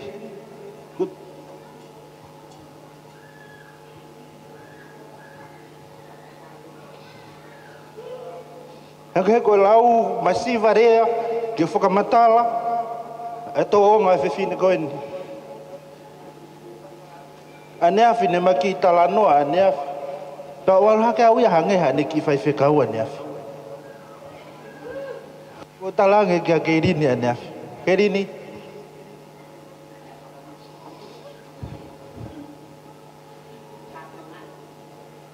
Ue taimilahi ea ngai tau mo ui. O ku hanga i he maari o i maamani ko ni o ku hanga he paanga, o ku hanga he koloa, o whakawhihala ki i anga e tau nofo. Ko ne vai tu ua e ngai tu unga o e whaamiri. Ko kore whamuri mori atu ka te koe. Me te au. Ia whakawhotunga e ngai whaamiri a koe. Ko kore whamuri mori atu. O atu hene whamalo ke ulumotua. Whamalo atu ka te motolo kotoa peho mo si lawa mai he whiawhikoen. Kai a mea rere i he whamiri, he whakahounga ki ho maumea mahi a koen. Ko tui pē kawa eiki he anga mo whanonga. Mo ofa ke mo mau hai whakoloa. Mo nuia. Ka what. Ia whamalo taputo ki a rea e pēni i whamalo ko whai pa ko kore pe whainga maari e koe ni ki whai whikau. Ene anga lere mua. Ka lawa mai te whakao se tau kātoa ngā. Ko koe o kei toi hao whie whia. O sen tau tuklaka ki he pākā ki he whakao tot kei tau whie whia. Ka whakao se tau kātoa ngā i he whai whikau hi a whikoen. Ka whamābo pa mui wharen malo. Malo, ka tau whamoimori ke mō punou hifo ke tau whae tau lot. Tamai mafi, koe mau tamai whae vane a whiona.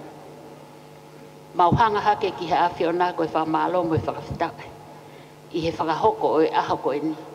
Neo na mau whau ki ai ka kohono whahoko koe taki nima pe ai a whiona. Mau ate whakamalo ki a te koe. Whakanau mau tōlu ngai mea kotoa pe.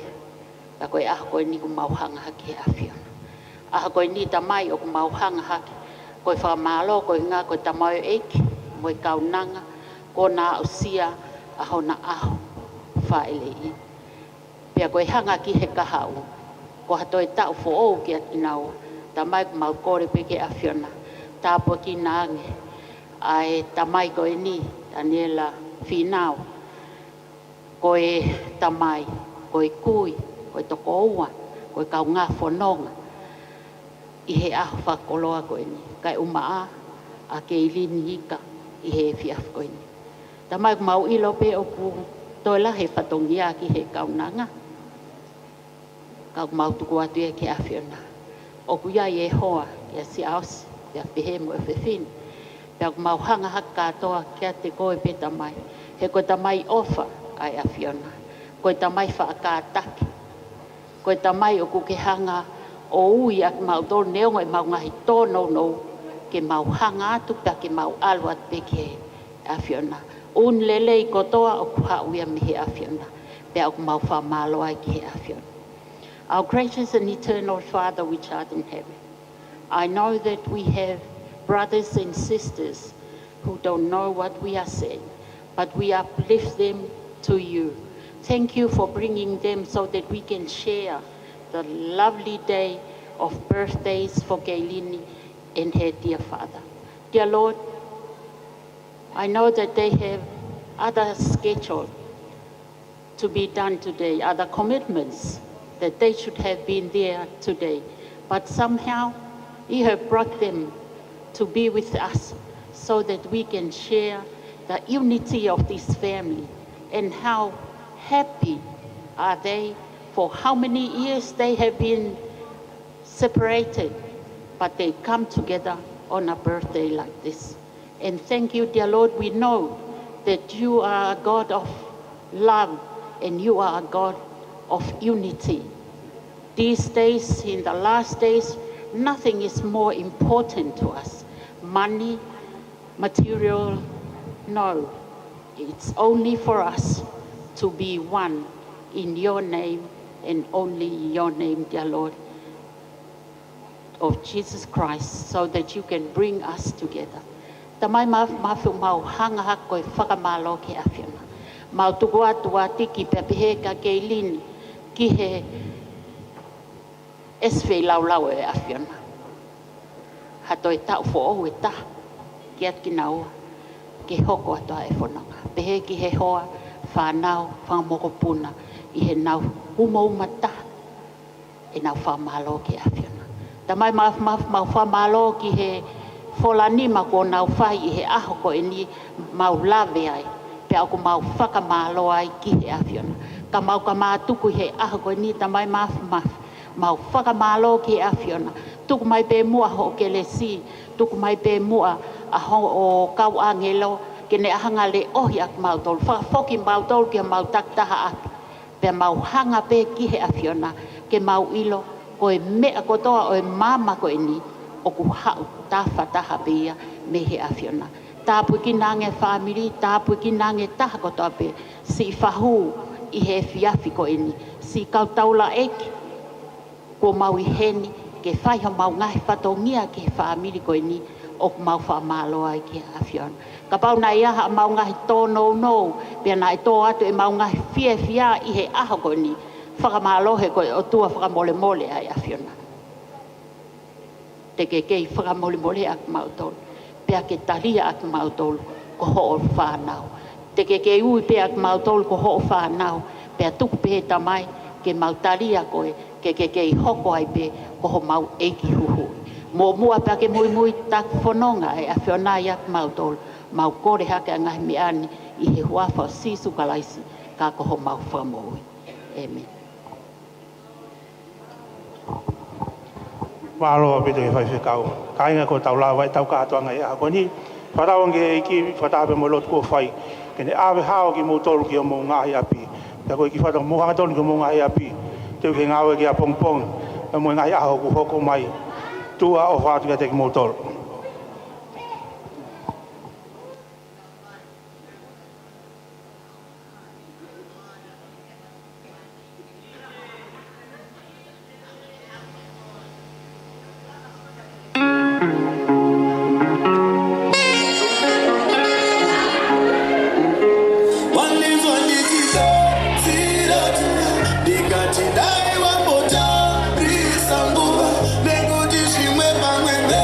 Oh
Te whaameri koni o Tiki, o ki motoro ai te tūre koni o ku ui o lunga koe. Te whaameri koni o ke Tiki whae a te Tiki mo Moimoi ko motoro ai te tūre koni la o Moimoi ko whae te rihane. I lunga koe ai whaameri ko ke o ke Tiki maunga tokoni o wana ke ai mea tokoni ka te koe. Koe ko korea whaameri o Tiki te mō whaiteri haki mō toru I te tiri o runga whāu.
Wait, my train is there. Wait.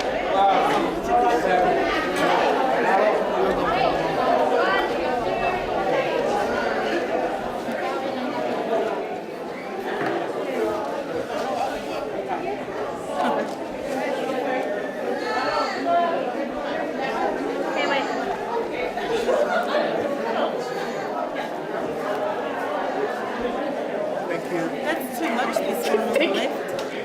Yay! Can you put your leg out a little in there? Yeah. Very close now. Thank you.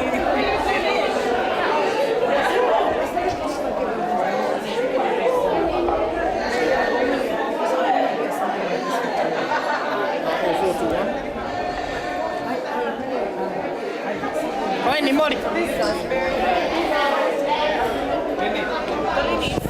This is the two ladies. Sorry, it's our time. It's our time, guys. Next time.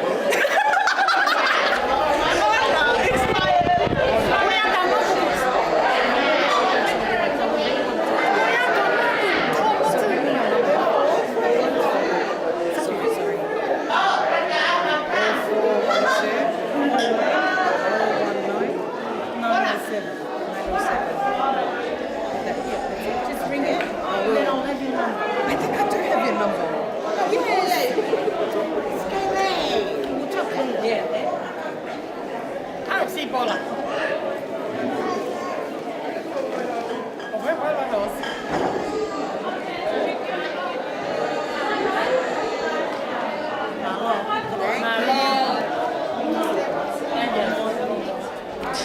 Hey, hôm nay đi tao một cuộc tàu quá cả happy day. Không phải.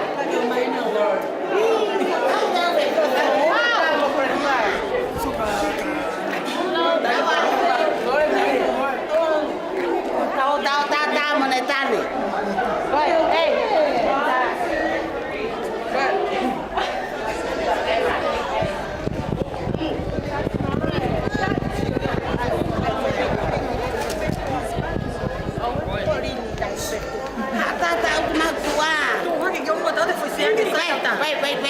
Paula tao qua here. Của mình không phải à. Morning. Morning here. Yes.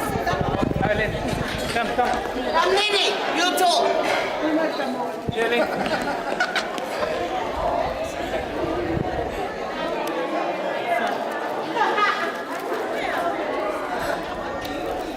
Sige, vai dar.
Yeah.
And my class.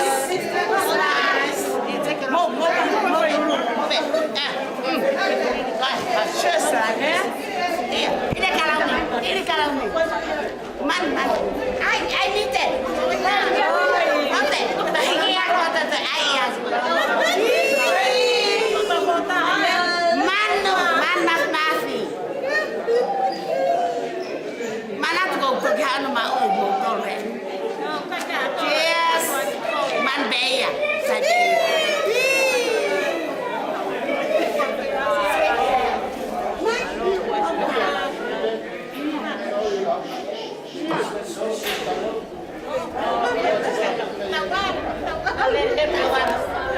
Ini mana ni?